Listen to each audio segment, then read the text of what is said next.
ஒளிப்பதிவு அனைவருக்கும் வாட்ஸ்அப்பில் தெரிவிக்கப்படும் என்பதை தெரிவித்துக் கொண்டு, இப்பொழுது கலிங்கராணி அண்ணா அவர்கள் எழுதிய கலிங்கராணி நூலை வாசிக்க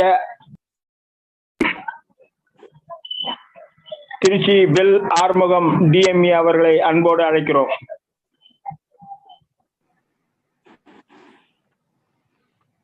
அன்பார்ந்த அறிவு வழி காணொளி இயக்கத்தினுடைய இயக்குனர் மரியாதைக்குரிய சேரலாதன் அவர்களே, செயல்பாட்டாளர் அருமை தோழர் தாமோதரன் அவர்களே,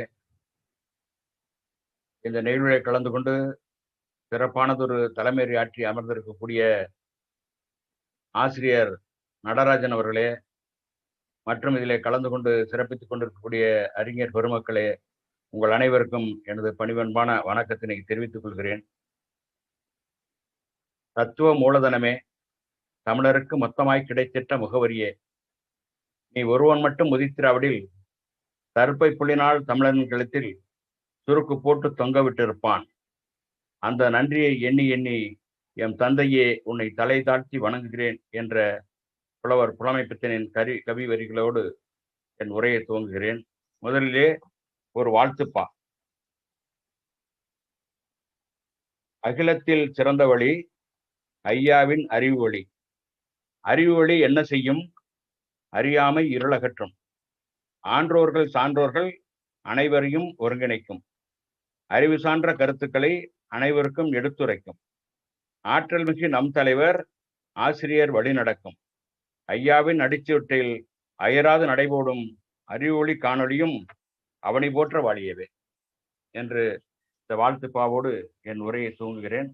அன்பு தோழர்களே, பெரியோர்களே, நம்முடைய திராவிட இயக்கம் என்பது தமிழுக்காகவும் தமிழருக்காகவும் தமிழர்களின் தன்மானத்திற்காகவும் ஆற்றிய தொண்டுகள் ஏராளம் ஏராளம். ஆனால் இன்றைக்கு கூட ஒரு சிலர் திராவிட இயக்கம் தமிழுக்கு என்ன செய்தது, இலக்கியத்துக்கு என்ன செய்தது என்றெல்லாம் ஏதேதோ வாயில் வந்தபடியெல்லாம் பேசி வருவார்கள். அதையெல்லாம் முறியடிக்கக்கூடிய வகையிலே அறிஞர் அண்ணா அவர்கள் ஏராளமான நூல்கள் எழுதியிருக்கிறார்கள். அவர்கள் எழுதியது ஒரு துறையில் மட்டுமல்ல, கவிதைகள் எழுதியிருக்கிறார், கட்டுரை எழுதியிருக்கிறார், நாடகம் எழுதியிருக்கிறார், திரைப்படங்கள் எழுதியிருக்கிறார், நாவல்கள் எழுதியிருக்கிறார். எத்தனையோ படைப்புகள் உங்கள் அனைவருக்கும் தெரியும். அத்தனையும் அந்த காலத்திலே படைத்து மிகச்சிறந்த ஒரு படைப்பாளியாக இலக்கியத்திற்கு தொண்டு செய்திருக்கிறார்கள். இன்னும் சொல்ல போனால் எல்லோரும் கம்பனின் கவிநயத்தை உலகாகிதம் அடைந்து பேசுவார்கள். அந்த காலத்திலேயே புலவர் குழந்தை அவர்கள் ராவண காவியத்தை எழுதி கம்ப ராமாயணத்தை விட மிக சிறப்பான ஒரு இலக்கியத்தை படைத்திருக்கிறார். கவிவாணர்கள் புலவர் பெருமக்கள் அந்த ராவண காவியத்தை படித்து மிக சிறப்பாக பாராட்டக்கூடிய வகையிலே அது அமைந்திருக்கிறது. புலவர் பெருமக்களுக்கு அது நன்றாக தெரியும். அந்த வகையிலே நம்முடைய திராவிட இயக்கம் என்பது இலக்கியத்திற்கும் சிறந்த தொண்டு செய்திருக்கிறது. அந்த வகையிலே தான் அறிஞர் அண்ணா அவர்கள் எழுதியது ஒரு நாவல் இலக்கியத்திலே அது ஒரு வரலாற்று நாவலாக அது அமைந்திருக்கிறது. கலிங்கராணி என்கின்ற ஒரு நாவல் ஒரு கற்பனை தான். அதிலே குலோத்துங்கன் என்ற மன்னன் மட்டும்தான் உண்மையாக வருகிறான். மற்ற அனைத்து கதாபாத்திரங்களும் கற்பனையானவையே. அந்த குலோத்துங்கன் காலத்தில்தான் கம்பன் ராமாயணத்தை வடித்து தந்திருக்கிறான். ஆரியம் அப்பொழுதுதான் உள்ளே புகுந்திருக்கிறது. அந்த நிலையிலே ஒரு கற்பனையாக ஆரியத்தை தமிழர்கள் வேறறுக்கக்கூடிய வகையிலே அறிஞர் அண்ணா அவர்கள் இந்த நாவலை படைத்திருக்கிறார். அதிலே வரக்கூடிய கதாபாத்திரங்கள் எல்லாம் கற்பனையாக இருந்தாலும் கூட அவையெல்லாம் உயிரோட்டம் உள்ளவையாக இன்றைக்கும் அவருடைய பணிகள் நமக்கு தேவையானவையாக இருக்கின்றது. அந்த நாவலிலே பல இடங்களிலே ஆரியம் சூழ்ச்சி செய்கிறது. அந்த சூழ்ச்சியெல்லாம் தமிழர்கள் முறியடித்திருக்கிறார்கள் என்பதை அண்ணா அவர்கள் அழகாக படம் எடுத்து காட்டுகிறார்கள். அதிலே முதலாவதாக வரக்கூடிய ஒரு கதாபாத்திரம் தான் வீரமணி என்பது. வீரமணி என்கின்ற பெயரை கேட்கின்ற பொழுதே நம்முடைய செவிகளெல்லாம் இனிக்கின்றது. ஏன் இனிக்கின்றது? அந்த பெயர் நம் தலைவருடைய பெயர். அது தலைவருக்கு எப்படி வந்தது? தலைவருடைய இயற்பெயர் சாரங்கபாணி.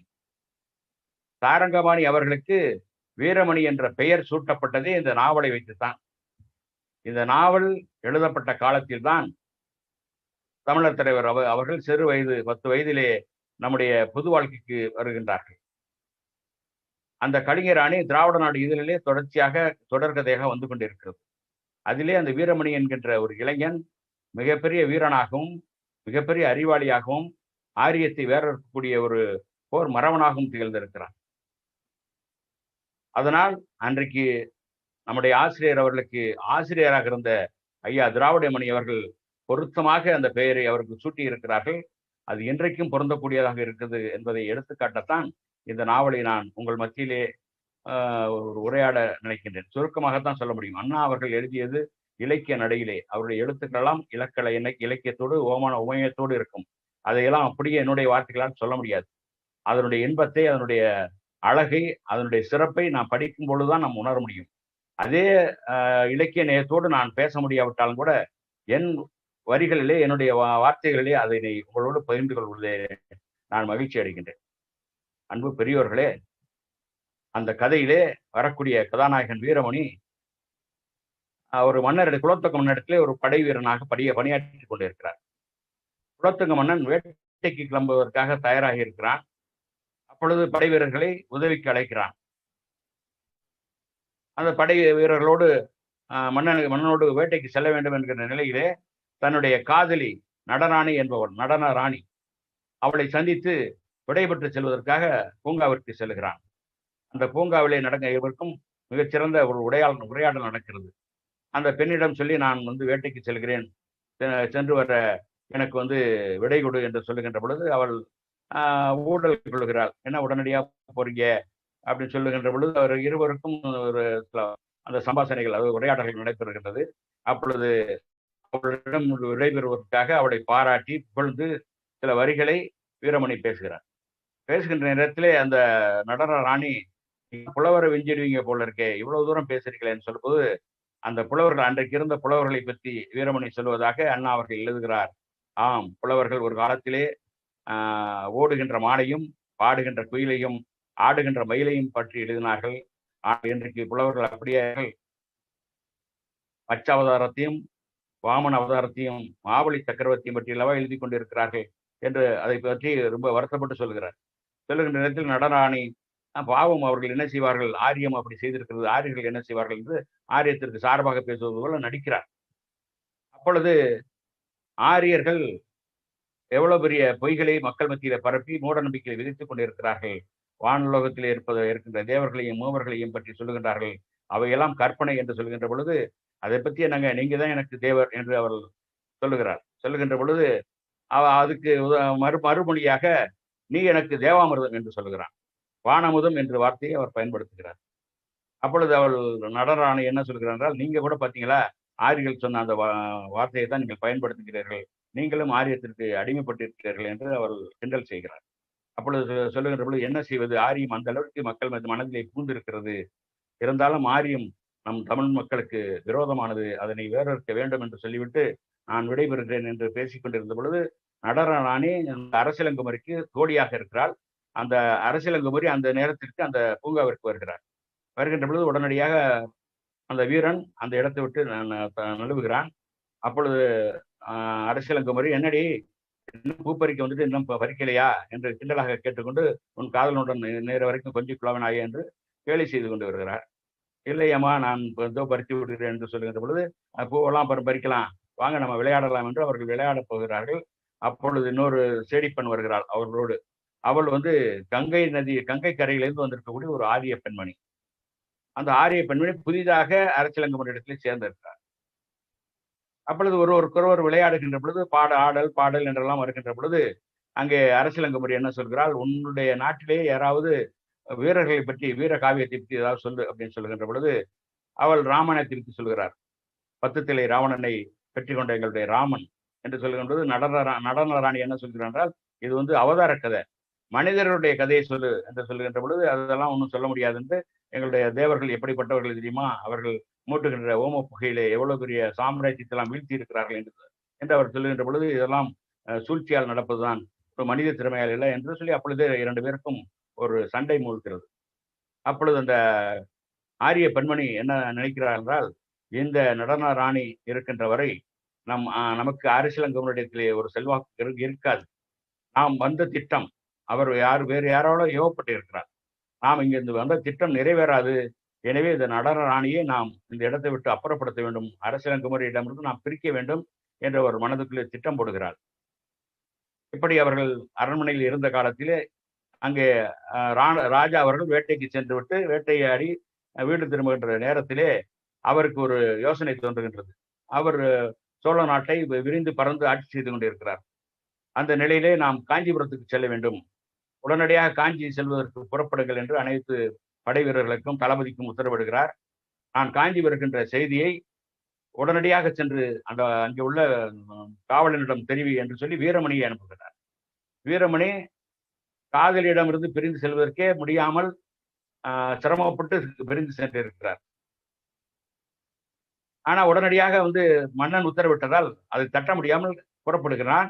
அது புறப்படுகின்ற நேரத்திலே காதலிக்காக ஒரு பஞ்சவர்ண கிளியை பிடித்து வைத்திருக்கிறான். அந்த பஞ்சவர்ண கிளியை யாரிடம் கொடுத்து அனுப்புவது என்று யோசிக்கின்ற பொழுது ஒரு தோழன் வருகின்றான், வீரமண்டிய தோழன்.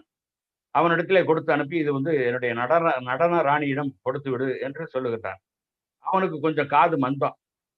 அவன் நடன ராணி என்பதை புரிந்து கொள்ளாமல் ராணியிடம் கொடுத்து விடு என்று சொன்னது போல நினைத்து கொண்டு அந்த அரசியலங்குமரி இடத்திலே ஒப்படைக்கிறான். அப்பொழுதே அந்த அரசியலங்குமரி என்ன கேலி செய்கிறார், பாத்தியா நடனா, உன்னுடைய காதலர் உனக்கு கொடுக்க வேண்டிய கிளி எனக்கு கொடுத்திருக்கிறார் பார் அப்படின்னு சொல்லி சீண்டி பார்க்கிறார். அவளுக்கே தெரியும் அவளுக்கு தான் கொடுத்திருப்பான்னு. இருந்தாலும் அவன் அந்த சீண்டி பார்த்து தோழியரிடத்திலே நகைச்சுவையாக பேச வேண்டும் என்பதற்காக பேசுகின்ற பொழுது நடனா கூட மனதுக்குள்ளே ஒரு வருத்தம் இருந்தாலும், குடிமக்கள் தனக்கு கிடைக்கக்கூடிய பொருளை பரிசாக மன்னர்களுக்கு கொடுப்பது, மன்னர் வம்சத்தை சேர்ந்தவர்களுக்கு கொடுப்பது இயல்புதானே ராணி என்று அவர்கள் சொல்லுகின்ற பொழுது அங்கே அந்த ஆரிய பெண்மணி கங்காபாலா என்பவள் ஒரு திட்டம் தீட்டுகிறாள். இதுதான் சரியான சந்தர்ப்பம், இவர்கள் இருவருக்கும் சண்டை மூட்டிவிட வேண்டும் என்று சொல்லி அரசியலங்குமரியிடத்திலே சொல்லுகிறாள், மகாராணி, இந்த நடன ராணியை நீங்கள் நம்பாதீர்கள். நடனாவும் வீரமணியும் பேசிக் கொண்டிருந்ததை நான் ஒட்டு கேட்டேன். அவர்கள் இருவரும் மிகப்பெரிய திட்டத்தோடு, சதி திட்டத்தோடு அவர்கள் நடந்து கொண்டிருக்கிறார்கள். இந்த நாட்டிலே உள்நாட்டு குழப்பம் ஏற்படுத்தி நம்முடைய சோழ சாம்ராஜ்யத்தை கவிழ்த்து விட்டு ஆட்சியை கைப்பற்ற வேண்டும் என்று ஒரு கும்பல் இருக்கிறது. அந்த கும்பலை சேர்ந்த ஒருவன் தான் வீரமணி. அவர்களுக்கு துணையாக நடனா இருக்கிறாள் என்பதை அங்கே சொல்லுகின்ற பொழுது நான் நம்ப முடியாது என்று அரசியலங்குமரி சொல்லுகிறாள். நடனாவும் என்ன இப்படியெல்லாம் பேசுகிறாய் என்று சொல்லுகின்ற பொழுது அங்கே அந்த கங்காமாலா என்ன சொல்லுகிறார் என்றால், நான் சொல்லுவதில் உங்களுக்கு ஐயம் இருந்தால் அவர் கொடுத்து அனுப்பிய அந்த பஞ்சவர்ண கிளியை கொண்டு வந்து கேளுங்கள். யாரை மனைவியாக யாருக்கு மணாளனாக போகிறார் வீரமணி என்று கேளுங்கள், அந்த கிளி சொல்லும் உங்கள் பெயர் என்று சொல்லுகிறார். உடனே ஒரு செடியை அனுப்பிச்சு அந்த கிளியை கொண்டு வாங்கன்னு சொன்னப்ப அந்த கிளி செத்து கிடக்கிறது. செத்து கிடந்தோன்னு அதையும் பயன்படுத்தி இந்த கங்கா மாலா என்ன சொல்கிறாள், பார்த்தீர்களா, உங்கள் பெயரை சொல்லிவிடும், அது தெரிந்தால் மிகப்பெரிய ஆபத்தாகிவிடும் என்று நடனாவே அந்த கிளியை கொண்டு விட்டாள் என்று பழி சுமத்துகிறார். பழி சுமத்துகின்ற நேரத்திலே அந்த அரசியலங்குமரி அதை நம்பல. போடி போக்கிரி, உன்னுடைய புராண புழுகையெல்லாம் இங்கே திணிக்கிறாயா, நீ இங்கே வராதன்னு சொல்லும்போது நடனா ரொம்ப அழுக ஆரம்பிச்சு, நான் இனிமே இங்கே இருக்கல ராணி, நான் தனியா ஒரு விடுதலை தங்கிக்கிறேங்கிறப்ப, ஆமாமா தனி விடுதலை தேவைதான், அப்பதானே சதிகாரர்களுக்கு ஒன்று கூடி சதி செய்ய முடியும், போ அப்படின்னு சொல்ற. ஆனால் அரசியலங்குமரி அதை நம்பவில்லை. அந்த ஆரிய பெண்மணியை விரட்டி அடித்து விடுகிறாள். இப்படி ஒரு காட்சி அங்கே சோழர் ஆத்தியத்திலே நடந்து கொண்டிருக்கிறது. அதே நேரத்திலே காஞ்சிபுரத்திற்கு வீரமணி செல்கின்றார். அங்கே சென்று அந்த ஊர் மக்களிடத்திலே சொல்லுகின்ற பொழுது மன்னர் வருகை மக்கள் எல்லாம் ஆவலாக எதிர்பார்த்து கொண்டிருக்கிறார்கள். மன்னரை வரவேற்பதற்காக மாவிளை தோரணங்களை கட்டுகிறார்கள், கோலம் போடுகிறார்கள், என்னென்னமோ நிகழ்ச்சிகளாம் சிறப்பு விழாக்கள் போல அங்கே ஏற்பாடு செய்து கொண்டிருக்கிறார்கள். மன்னரும் அங்கே மகாராணியோடு கலந்து கொள்கிறார். படை வீரர்களும் அவர்களுக்கு உடன் சென்று கொண்டிருக்கிறார்கள். அங்கே பார்த்து மக்கள் எல்லாம் அவரை பார்த்து பரிசு பொருட்களை வழங்குகிறார்கள். அங்கே இருக்கக்கூடிய புலவர்கள், சிற்பிகள், ஓவிய கலைஞர்கள் எல்லோரும் மன்னரிடத்திலே புகழ் பாடி அவரிடத்திலே பரிசுகளை பெற்று சென்று கொண்டிருக்கிறார்கள். அப்பொழுது ஒரு பெரியவர் வருகிறார்.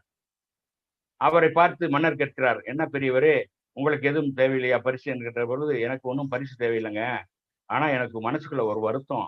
அப்படிங்கிறப்ப, என்ன வருத்தம் பெரியவரே, உங்களுக்கு எனக்கு தெரியாமல் என்று கேட்கின்ற பொழுது, மக்கள் எல்லாம் மகிழ்ச்சியாகத்தான் இருந்து கொண்டிருக்கிறார்கள், ஆனால் ஆரியம் நயவஞ்சகத்தோடு உள்ளே புகுந்திருக்கிறது, அது மிகப்பெரிய ஆபத்தாக முடியுமே என்று வருத்தத்தோடு சொல்கிறார்.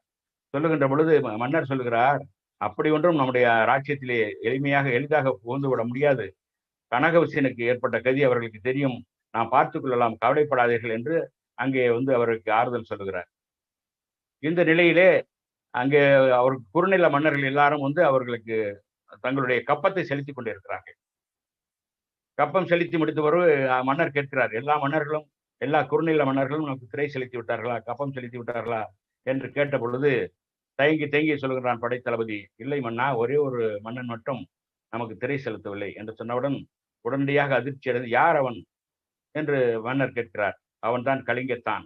கலிங்க மன்னன் நமக்கு திரை செலுத்தவில்லை என்று சொன்ன பொழுது மன்னருக்கு மிகுந்த கோபம் வருகிறது. ஒரு மன்னனுக்கு அவனுக்கு கட்டுப்பட்ட குறுநில மன்னர்கள் திரை செலுத்தவில்லை என்றால் அவருடைய பெருமையே போய்விட்டதாக எல்லோரும் கருதுவார்கள். மன்னர்களெல்லாம் குறுநில மன்னர்களே மதிக்க மாட்டார்கள், மற்ற சேர மன்னர்களும் பாண்டிய மன்னர்களும் மதிக்க மாட்டார்களே என்று அவன் ஆச்சரியப்படுகிறான். அப்படியானால் அந்த கலிங்கத்தனுடைய கொட்டத்தை அடக்க வேண்டும், உடனடியாக படை கிளப்புங்கள் என்று உத்தரவிடுகிறார். படைத்தலைவன் கருணாகர தொண்டமானை அழைத்து உடனடியாக நம்முடைய படைகளை தயார் செய்யுங்கள், நீங்கள் குதிரைப்படை, தரைப்படை, கப்பல் படையை வழிநடத்தி செல்லுங்கள், அதற்கு முன்னதாக நம்முடைய வீரமணி குதிரைப்படைக்கு தலைமை தாங்கி எல்லோருக்கும் முன்பாக செல்லட்டும் என்று ஆணையிடுகிறார். அதனை ஏற்றுக்கொண்டு வீரமணியும் உடனடியாக புறப்படுகிறான். படைத்தலைவர்கள் கருணாகர தொண்டமான் முப்படையும் வழிநடத்தி கப்பல் படையை, குதிரைப்படை, மற்ற தரைப்படையெல்லாம் வழிநடத்தி சென்று கொண்டிருக்கிறார். இதே நேரத்திலே கலிங்கத்திலே ஒரு காட்சி நடந்து கொண்டிருக்கிறது. அங்கே மன்னன் ஒற்றர்களுடைய பேச்சை கேட்கிறான். ஒற்றர்கள் அங்கே வந்து சோழ நாட்டில் ஒரு குழப்பம் நடந்து கொண்டிருக்கிறது, உள்நாட்டு குழப்பம். இந்த நேரத்தில் நாம் அவர்கள் படையெடுத்து வந்தாலும் அது வெற்றி பெற முடியாது, நாம் படையெடுத்து சென்றாலும் அவர்கள் எளிதாக வெற்றி அடைந்து விடலாம் என்று சொன்னதை கேட்டு போருக்கு புறப்பட தயாராகிவிட்டான். தயாராகிவிட்டு மந்திரிகளை அழைத்து ஆலோசனை சொன்ன பொழுது அந்த மந்திரியே கோவப்படுகிறார். என்ன மன்னா, நீயே முடிவெடுத்து விட்டு அப்புறம் எதுக்கு ஆலோசனை கூட்டம், நாங்களாம் எதுக்கு மந்திரியா இருக்கணுங்கிறப்ப என்ன நீங்க படையெடுத்து செல்வது நீங்கள் விரும்பவில்லையா, உங்களை போன்ற கோழைகளை வைத்துக்கொண்டு நான் என்ன செய்ய முடியும் என்று கேட்ட பொழுது அந்த படைத்தலைவன், நீங்கள் கவலைப்படாதீர்கள் மன்னா, நம்முடைய படைகள் மிகவும் தயாராக இருக்கிறது, எளிதாக வந்து சோழன் நம்மை வென்றுவிட முடியாது, நம்முடைய நாட்டினுடைய இயற்கை அமைப்பு அப்படி இருக்கிறது, எல்லா வழிகளிலும் குன்றுகள் இருக்கின்றன, நதிகள் இருக்கின்றன, அந்த நதிகள் எல்லாம் கடந்துதான் சோழனுடைய படை இங்கே வர வேண்டும், அவர்கள் வருவதற்கு கலைத்து விடுவார்கள், அவர்கள் வந்தவுடன் நாம் அவர்களை தாக்கி எளிதாக வெற்றி பெற்று விடலாம் என்று அவர்கள் சொல்லுகின்ற நேரத்திலேயே ஒரு ஒற்றர் ஓடி வந்து சோழ நாட்டு குதிரைப்படை உள்ளே வந்து விட்டது, வீரமணி படை என்ற வீரன் தலைமை தாங்கி வழிநடத்தி வருகிறான் என்ற செய்தியை சொல்கிறார். உடனடியாக அந்த கலிங்க மன்னனுக்கு கோபம் பிறக்கிறது. உடனடியாக படை வீரர்களை அழைத்து உடனடியாக படையெடுத்து செல்லுங்கள், அவன் உள்ளே நுழைவதற்குள்ளே அவனை அடித்து விரட்டுங்கள் என்று உத்தரவிடுகிறான். அவருடைய படையெல்லாம் கிளம்பி வந்து கொண்டு இருக்கிறது. வீரமணியும் அதனை எதிர்கொள்ள தயாராக இருக்கிறான். அந்த படைகள் வருகின்ற பொழுது வீரமணி ஒரு தந்திரம் செய்கிறார்.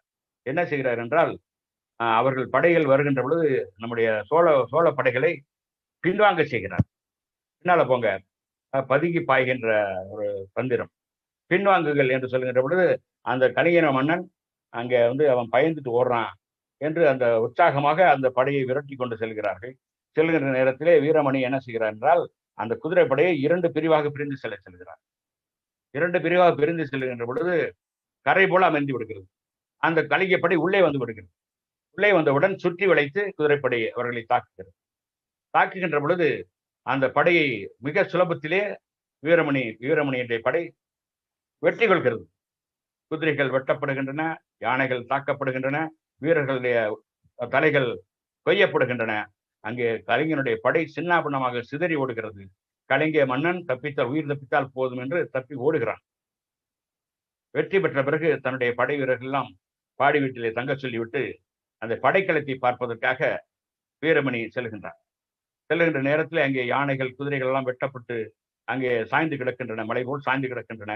அங்கே ரத்தம் ஆறாக பெருகி ஓடிக்கொண்டிருக்கிறது. அந்த நேரத்திலே அங்கே ஒரு கிழவன் 2 கால்களையும் இழந்த நிலையிலே உயிருக்கு மன்றாடி கொண்டு ஏதோ புலம்பிக் கொண்டிருக்கிறான். அவன் கலிங்க வீரன் என்பதை தெரிந்து கொண்டு வீரமணி அவனை குத்துவதற்காக இறங்குகின்றான். தயவு செய்து என்னை கொன்று விடாதே, உன்னிடம் ஒரு ரகசியம் சொல்ல வேண்டும், அதற்காக என்னை காப்பாற்று, நான் சொல்லுகின்ற இடத்திற்கு என்னை அழைத்து போ, உன்னிடம் ஒரு ரகசியம் சொல்ல வேண்டும் என்று சொல்லுகின்ற பொழுது, என்ன சதி செய்கிறாயா, சூழ்ச்சி செய்கிறாயா, அதற்கெல்லாம் நான் வழங்க மாட்டேன் என்று சொன்னபொழுது, இல்லை உண்மையிலேயே என்னுடைய மனைவியையும் மகளையும் பற்றிய ஒரு ரகசியத்தை சொல்ல வேண்டும் என்று சொன்ன பொழுது, வீரனுக்கும் இரக்க குணம் உண்டு அல்லவா? அந்த அடிப்படையிலே வீரமணி, சரி எங்க என்ன சொல்றேன்னா, என்னை தூக்கிட்டு போ, நான் சொல்ற இடத்துக்கு கூட்டிட்டு போ, அங்க ஒரு ரகசியத்தை சொல்றேன்னப்ப, அந்த வீரனை, கால்கள் இறந்த வீரனை குதிரையிலே தூக்கி போட்டுக்கொண்டு தன்னுடைய ஆடையால் அந்த உருவத்தை மறைத்துக் கொண்டு அவன் சொன்ன திசையிலே சென்று கொண்டிருக்கிறான். சென்றதை பார்த்து சோழ படை வீரர்கள் 3 பேர் பின்னால் வருகிறார்கள். நம்முடைய தளபதி சென்று கொண்டிருக்கிறார், அவருக்கு நாம் உதவியாக செல்வோம் என்று வருகின்ற பொழுது, அவர் என்ன சொல்றாரு, நீங்க நீங்க வராதீங்க, என்ன போங்க, நான் ஒரு முக்கியமான வேலையா போறேன், போயிட்டு வந்துருவேன், நீங்க போய் அங்க வந்து ஓய்வெடுங்க என்று சொல்லிவிட்டு அவர் போகிறார். அவன் சொன்ன திசையிலே செல்லுகின்ற பொழுது, அந்த கலிங்க வீரன் சொன்ன திசையிலே செல்லுகின்றார். செல்லுகின்ற நேரத்தில் அங்கே ஒரு குகை இருக்கிறது. அவன் சொன்ன இடத்துல ஒரு குகை இருக்கிறது. அந்த குகைக்குள்ளே போய் பார்த்தால் அங்கே பொன்னும் மணியும் ஏராளமாக கொட்டி குவிந்து கிடக்கிறது. அங்கே ஒரு ஆள் படுக்கக்கூடிய 2 பேர் தங்கக்கூடிய அளவுக்கு வசதிகள் அனைத்தும் இருக்கின்றன.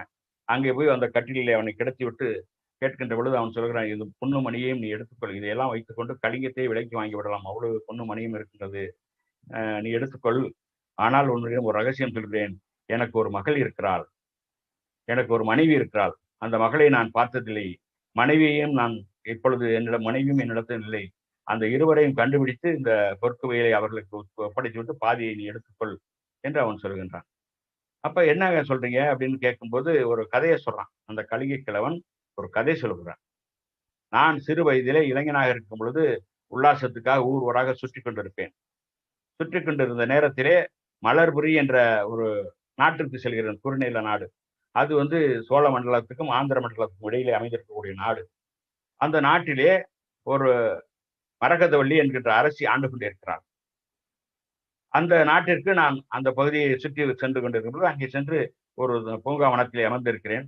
அப்பொழுது ஒரு ஆரியன் தவசி குளத்திலே காவிடுவதற்கு வருகிறான். நான் அமர்ந்திருக்கின்ற பொழுது என்னை பார்த்து அவன் சிரித்துவிட்டு, இளைஞனே, உனக்கு அதிர்ஷ்டம் காத்திருக்கிறது, அதிர்ஷ்ட தேவதை உன்னை அண்ணி அழைக்கப் போகிறாள் என்று சொல்கிறான். என்ன சொல்றீங்க அப்படிங்கிறப்ப, உன்னை ஒரு அழகான ஒரு பெண்ணுக்கு விருந்தளிக்க போகிறேன் என்று சொல்கிறான். என்னங்க சொல்றீங்க, ஒரு அழகான பெண்ணுக்கு விருந்தளிக்க போறேன்றீங்க, யாருக்கு அது அப்படிங்கிறப்ப, இந்த நாட்டு மகாராணி தான் அந்த அழகான யுவதி, அவங்க விதவையாச்சே அப்படின்னு கேட்கிறான். ஆமாம், விதவைதான். விதவை, நீ உன்னை இந்த உருவத்தோடு உன்னை அவர்களுக்கு விருந்தளிக்கப் போவதில்லை, உன்னை ஆண்டவனுடைய திருவுருவாக ஆக்கி ஆண்டவனே வந்து தன்னை அரவணைத்துக் கொள்வார் என்று அவள் நம்பிக்கொண்டிருக்கிறாள். அந்த ஆண்டவன் வடிவமாக உன்னை மாற்றி அவளுக்கு நான் விருந்தளிக்கப் போகிறேன் என்று அவன் சொல்லுகின்ற பொழுது, என்ன எனக்கு விருந்தளிக்கிறேன்னு சொல்லிட்டு ஒரு பெண்ணுடைய மானத்தை நீ கவர பார்க்கிறாயா, எவ்வளவு சூழ்ச்சி என்று வீரமணி அந்த கிழவன், நான் கேட்டேன். அந்த கிழவன் சொல்கிறான், அந்த அவனிடத்தை கேட்டேன், ஓ, நீ தான் வந்து உலகத்திலே அழகனா, நீ இல்லைன்னாலும் யாரோ ஒரு இளைஞனுக்கு அந்த ராணியை நான் வந்து விருந்தளிக்க போறேன், நீ ஒத்துக்கிட்டா ஒத்துக்க, ஒத்துக்காட்டி போ அப்படிங்கிறப்ப நான் ஒத்துக்கொண்டேன் என்று அவர் சொல்கிறார். அந்த கலிங்க கிழவன் சொல்கின்றான். உடனடியே அந்த கோயிலுக்கு அவரை வந்து ஒரு கோயிலுக்கு அழைத்து செல்கிறான். அழைத்து சென்று அங்கே கோயிலிலே பாகிரதி கோயில் என்று அந்த கோயில், அங்கே பாகிரதி தேவி அங்கே அமர்ந்திருக்கிறாள். அவள் மிக சக்தி வாய்ந்தவள் என்று அந்த ராணியையும் அந்த மக்களையும் நம்ப வைத்து அதற்கு மிகப்பெரிய அற்புத சக்தியெல்லாம் உருவாக்கி அவர்களை ஏமாற்றி கொண்டிருக்கிறான். தேவி உன்னை ஒரு நாள் ஆட்கொள்வாள், உனக்கு வேண்டியதெல்லாம் செய்வாள் என்று அந்த ராணியை சொல்லிவிட்டு, தேவியுடைய கருணையால் கடவுள் உன் மத்தியிலே வந்து அவதரிப்பார், எப்படி கிருஷ்ண அவதாரம் எடுத்து கோபியரோடு கொஞ்சம் கிளோவார், அதுபோல உன்னிடம் வந்து கொஞ்சம் கிளோவார் என்று அவன் சொல்லுகின்றான். அதை நம்பிக்கொண்டு அவள் நள்ளிரவு பூஜைக்கு செல்கின்றார். அங்கே ஒரு சிலை இருக்கிறது. அந்த சிலைக்குள்ளே என்னை வந்து ஒளிய சொன்னான். அந்த கிழவர் சொல்கிறார், அந்த சிலை 2 பிரிவாக பிரியக்கூடிய வகையிலே அமைக்கப்பட்டிருக்கிறது. அதற்குள்ளே நான் சென்று அமர்ந்து கொள்ள வேண்டும். அந்த மகாராணி வருகின்ற பொழுது வந்து, தேவி என்னை ஆட்கொள்ளு என்று சொல்லி அவள் மன்றாடுகின்ற பொழுது உள்ளே ஒரு பொத்தான் இருக்கும், விசை இருக்கும். அந்த விசை அழுத்தினால் அந்த சிலை 2ஆக பிரியும். அப்பொழுது நீ ஆண்டவன் கோலத்திலே வெளியே வந்து அந்த மகாராணிக்கு நீ இன்பம் தர வேண்டும் என்று சொல்லுகின்றான். அதே போல நான் சென்று ஒளிந்து கொண்டேன். ஒளிந்து கொண்ட பொழுது மகாராணி வந்தாள். வந்து அதே போல மனமுருக வேண்டினாள். மகாராணி, நீ கண்ணை மூடிக்கொள், பக்தியே, உன் பக்தியை மெச்சினேன், நீ கண்ணை மூடிக்கொள், இதோ உனக்கு காட்சி தருகிறேன் என்று சொல்லி அவன் வெளியே வருகிறான். வெளியே வருகின்ற பொழுது அந்த எப்படி கிருஷ்ணனுக்கு ராமனுக்கெல்லாம் வேஷம் போடாமல் வேஷம் பகவான் போல வேடமிட்டு நிறைய மேக்கப்லாம் செஞ்சு வெளியே வர்றான். வெளியே வந்தானே, பகவானே, தேவியினுடைய கிருபையிலே பகவானே வந்து விட்டார், இந்த ஆரியனுடைய தப ஒளிமையால் நான் வந்து விட்டேன் என்று அவளிடத்தில் சொல்ல வேண்டும் என்று சொல்லி கொடுக்கிறான். சொல்லிக் கொடுத்தவுடன் அந்த மகாராணி அதை நம்பி அந்த ஆடவனோடு கூடி கிளவுகிறாள். நீண்ட காலம் அது தொடர்ந்து நடக்கிறது. அந்த நிலையிலே அந்த மகாராணி கர்ப்பமடைகிறாள். ஒரு குழந்தையும் பெற்றுவிட்டாள். குழந்தையும் பெற்ற பிறகு அந்த குழந்தையை என் கையிலே கொடுத்தார்கள்.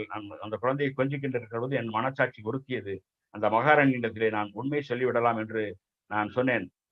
ராணி, நான் இவ்வளவு நாளாக கடவுளாக இருந்தது இதெல்லாம் வேஷம்தான், இது உண்மை இல்லை, நானும் மனிதன் தான் என்று சொல்லுகின்ற பொழுது அந்த ராணி அப்ப நம்பல. இது இப்ப என்ன சோதிக்கிறீங்க நீங்க, இது ஆண்டவனுடைய திருவிடையாளர் தான் அப்படின்னு சொல்றா.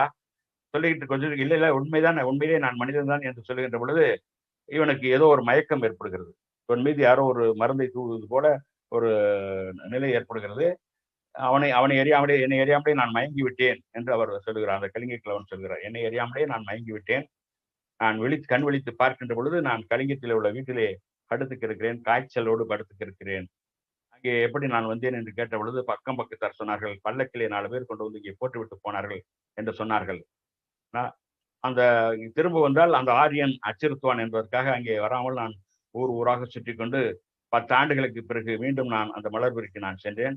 மலர்புரிக்கு சென்று அந்த ஆரியனை சந்தித்து என்னுடைய மகாராணியை நான் சந்திக்க வேண்டும் என்று சொன்ன பொழுது, மகாராணியை நீ சந்திக்க கூடாது, மிகப்பெரிய ஆபத்து ஏற்படும் என்று சொல்லி எச்சரிக்கிறான்.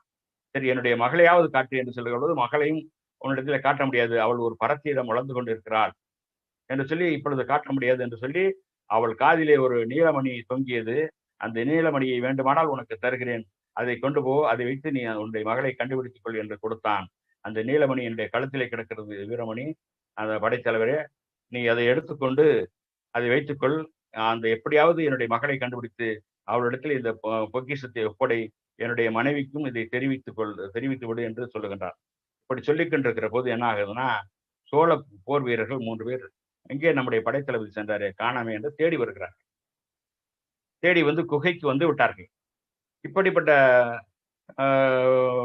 உரையாடல் 2 பேருக்கும் நடந்து கொண்டிருக்கிறது. இதை பார்த்தால் அவர்கள் ஏது வேறு விதமாக எண்ணி விடுவார்கள் என்பதால் வீரமணி அந்த குகைக்குள்ளே அவர்களை அனுமதிக்கவில்லை. தயவுசெய்து இங்கிருந்து போய்விடுங்கள், நான் ஒரு வேலை இருக்கிறது, அதை முடித்து விட்டு வருகிறேன் என்று சொன்ன பொழுது அந்த வீரர்கள் நம்பாமல் குகைக்குள்ளே வருகிறார்கள். வந்து அங்கே கொட்டி கொடுக்கிற பொன்னையும் மணியையும் பார்த்தவுடன், வீரமணி விளைவு விட்டார், பல லட்சக்கணக்கான அந்த பொற்காசுகளுக்கு அவர் அடிமையாகி விட்டார் என்று சொல்லி அவர் மீது சந்தேகப்படுகிறார்கள். சந்தேகப்பட்டு அதை அள்ள போகின்ற பொழுது ஒரு சண்டை போடுகிறார். சண்டை போடுகின்ற பொழுது அந்த வீரனுக்கு ஒருவனுக்கு வெட்டு விழுகிறது. இருந்தாலும் அவர்கள் 3 பேரும் சேர்ந்து வீரமணியை கை காலை கட்டி கைது செய்கிறார்கள். கைது செய்து விட்டு பார்க்கின்ற பொழுது அந்த கிழவன் இறந்து விடுகிறான்.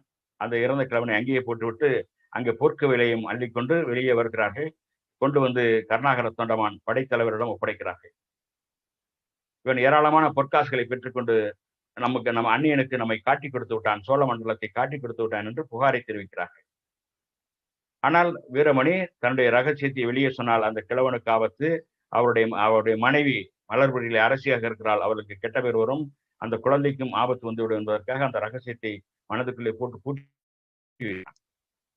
ஆனால் படைத்தலைவன் என்ன செய்கிறார் என்றால், கருணாகர தொண்டமான், உன்னை கொல்லுவதற்கு எனக்கு மனம் வரவில்லை, நீ செய்த சேவைகளுக்காக இந்த படைகளை நீதான் வெற்றி பெறுவதற்கு காரணமாக இருந்தாய், அதனால் உன்னை கொல்வதற்கு நான் ஒப்பவில்லை, அதனால் நீ என் கண் முன்னே விழிக்காதே, ஓடிவிடு, சோழ மண்டலத்திலே நுழைந்து விடக்கூடாது என்று விரட்டி விடுகிறான். இது அங்கே நடந்து கொண்டிருக்கிறது. அதே வேளையிலே இங்கே காஞ்சிபுரத்தில் என்ன நடக்கிறது என்று சொன்னால், அங்கே ஒரு ஆரியன் அங்கே காஞ்சியில் இருந்து கொண்டு மக்களிடத்திலே குழப்பத்தை விளைவித்துக் கொண்டிருக்கிறான். மன்னன் போரை களத்திலே வெற்றி பெறலாம், ஆனால் உள்நாட்டிலே நடக்கக்கூடிய போரிலே அவன் தோற்று விடுவான், அவன் ஏராளமான பாவங்களை செய்திருக்கிறான், ஏராளமான உயிர்களை கொண்டிருக்கிறான், அதனால் பாவம் வந்து சேரும் என்று சொல்லி இங்கே பிரச்சாரம் செய்கிறான். மக்கள் எல்லாம் வந்து அவனை கேலி செய்யறாங்க, என்னடா நீ வாங்குற இதெல்லாம் புண்ணியங்கிற என்னெல்லாம் சொல்லுகின்ற பொழுது, அவன் போரிலே பல வீரர்களை கொண்டு விட்டான், அதனால் அந்த பாவம் வந்து சேரும் சொல்ல பொழுது, நீ ஆரியன், கங்கைக்கரையிலே நீ செய்யக்கூடிய அந்த ஓமத்திலே எத்தனை உயிர்களை போட்டு கொள்ளுகிறாய், குதிரைகளை, யானைகளை, பசுக்களை எல்லாம் கொள்ளுகிறாயே, அதை விட பாவமா நாங்கள் செய்கிறோம், எங்களுடைய நாட்டினுடைய அவர் வானத்தை காப்பாற்ற அந்த போரிலே தான் அது நடக்கிறது என்று சொல்லி அவனையும் விரட்டி விடுகிறார்கள். இந்த நிலையிலே வெற்றி செய்தி வந்து சேர்கிறது.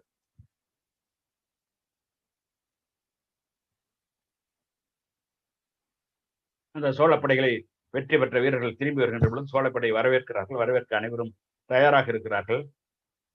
உயிரிழந்த போர் வீரர்களுடைய துணைவியார்கள், காதலிகள் எல்லாம் வேதனையில் இருந்தாலும் கூட வெற்றி விழாவை கொண்டாடுவதற்கு சோழ நாடு தயாராகி கொண்டிருக்கிறது. அப்பொழுது அரண்மனையிலே இருந்த நடனா வீரமனுடைய காதலிக்கும் அந்த செய்தி வருகிறது.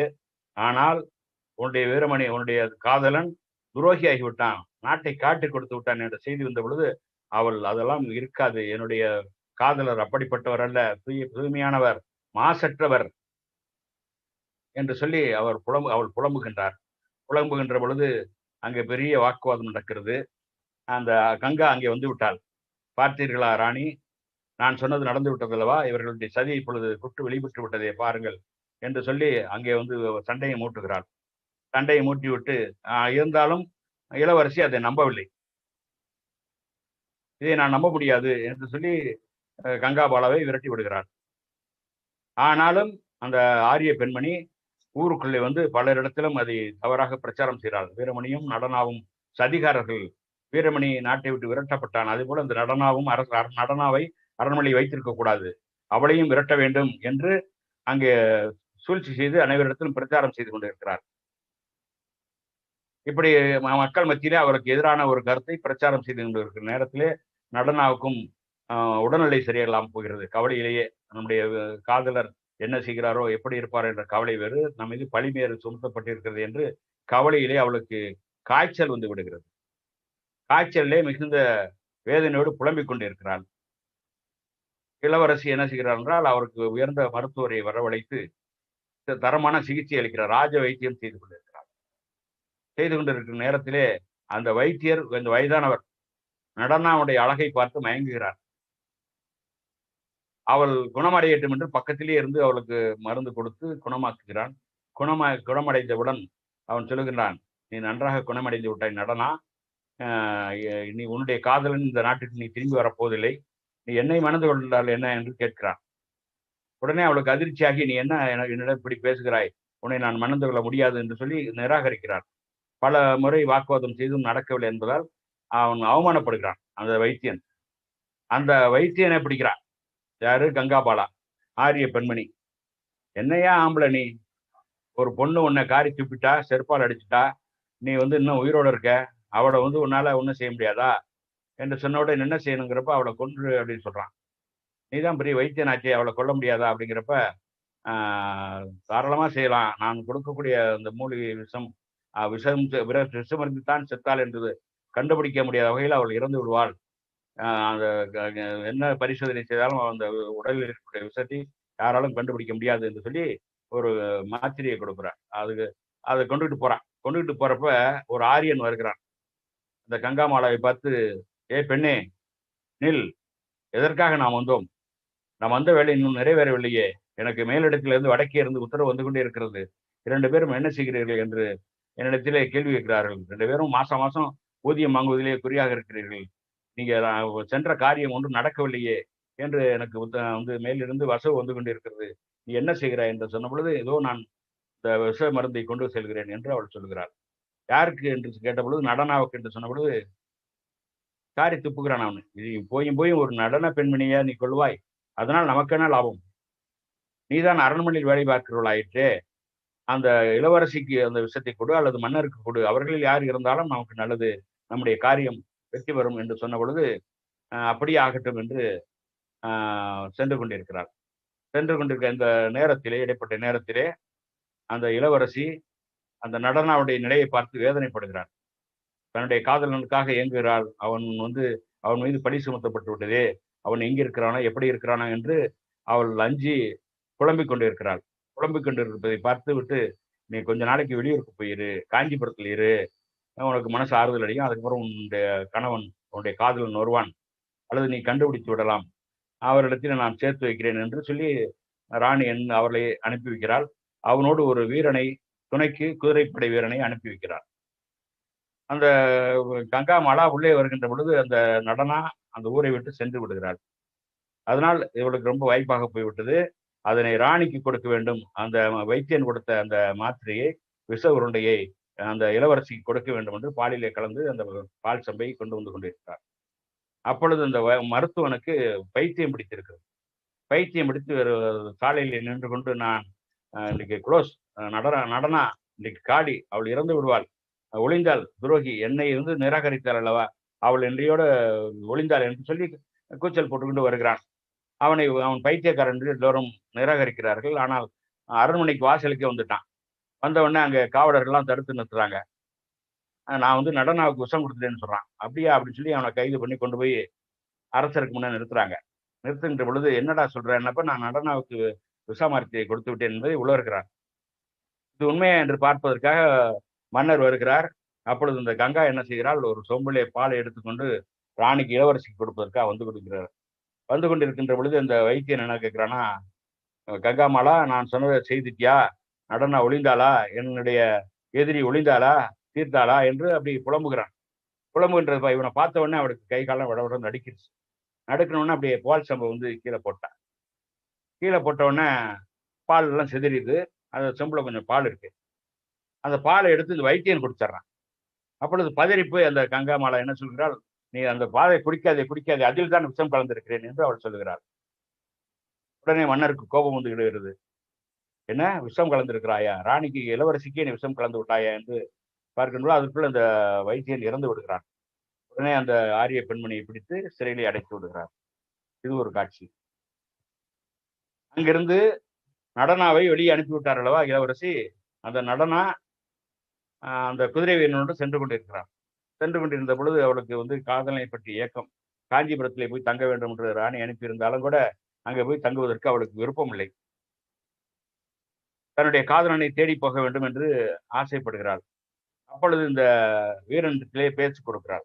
வீரா, எனக்கு உதவி செய்கிறாயா, என்னுடன் வருகிறாயா, என்னுடைய காதலனை தேடி கண்டுபிடிக்க என்று சொல்லும் பொழுது, நான் வருகிறேன் அம்மா, அந்த வீரமணி எனக்கும் கூட நண்பன் தான் என்று சொல்லுகின்ற பொழுது, நண்பன் நண்பன் என்று சொல்லுகின்றாய், நண்பனை காணவில்லை என்பதற்காக நீ என்னாவது செஞ்சாய், ஏதாவது செய்தாயா, என்ன முயற்சி எடுத்தாய் என்று கேட்ட பொழுது, உங்களுக்கு நான் உதவியாக வருகிறேன், எப்படியாவது தேடி வீரமணியை கண்டுபிடிப்போம் என்று சொல்லி சென்று கொண்டிருக்கிறார்கள்.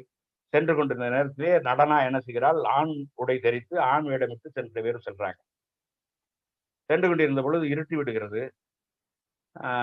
இன்னும் கொஞ்சம் தூரம் தான் அந்த மலர்புரிக்கு நுழைந்து விடலாம். ஒரு காடு தான் குறுக்கே இருக்கு. போகின்ற பொழுது இருட்டாக்கி விட்டது.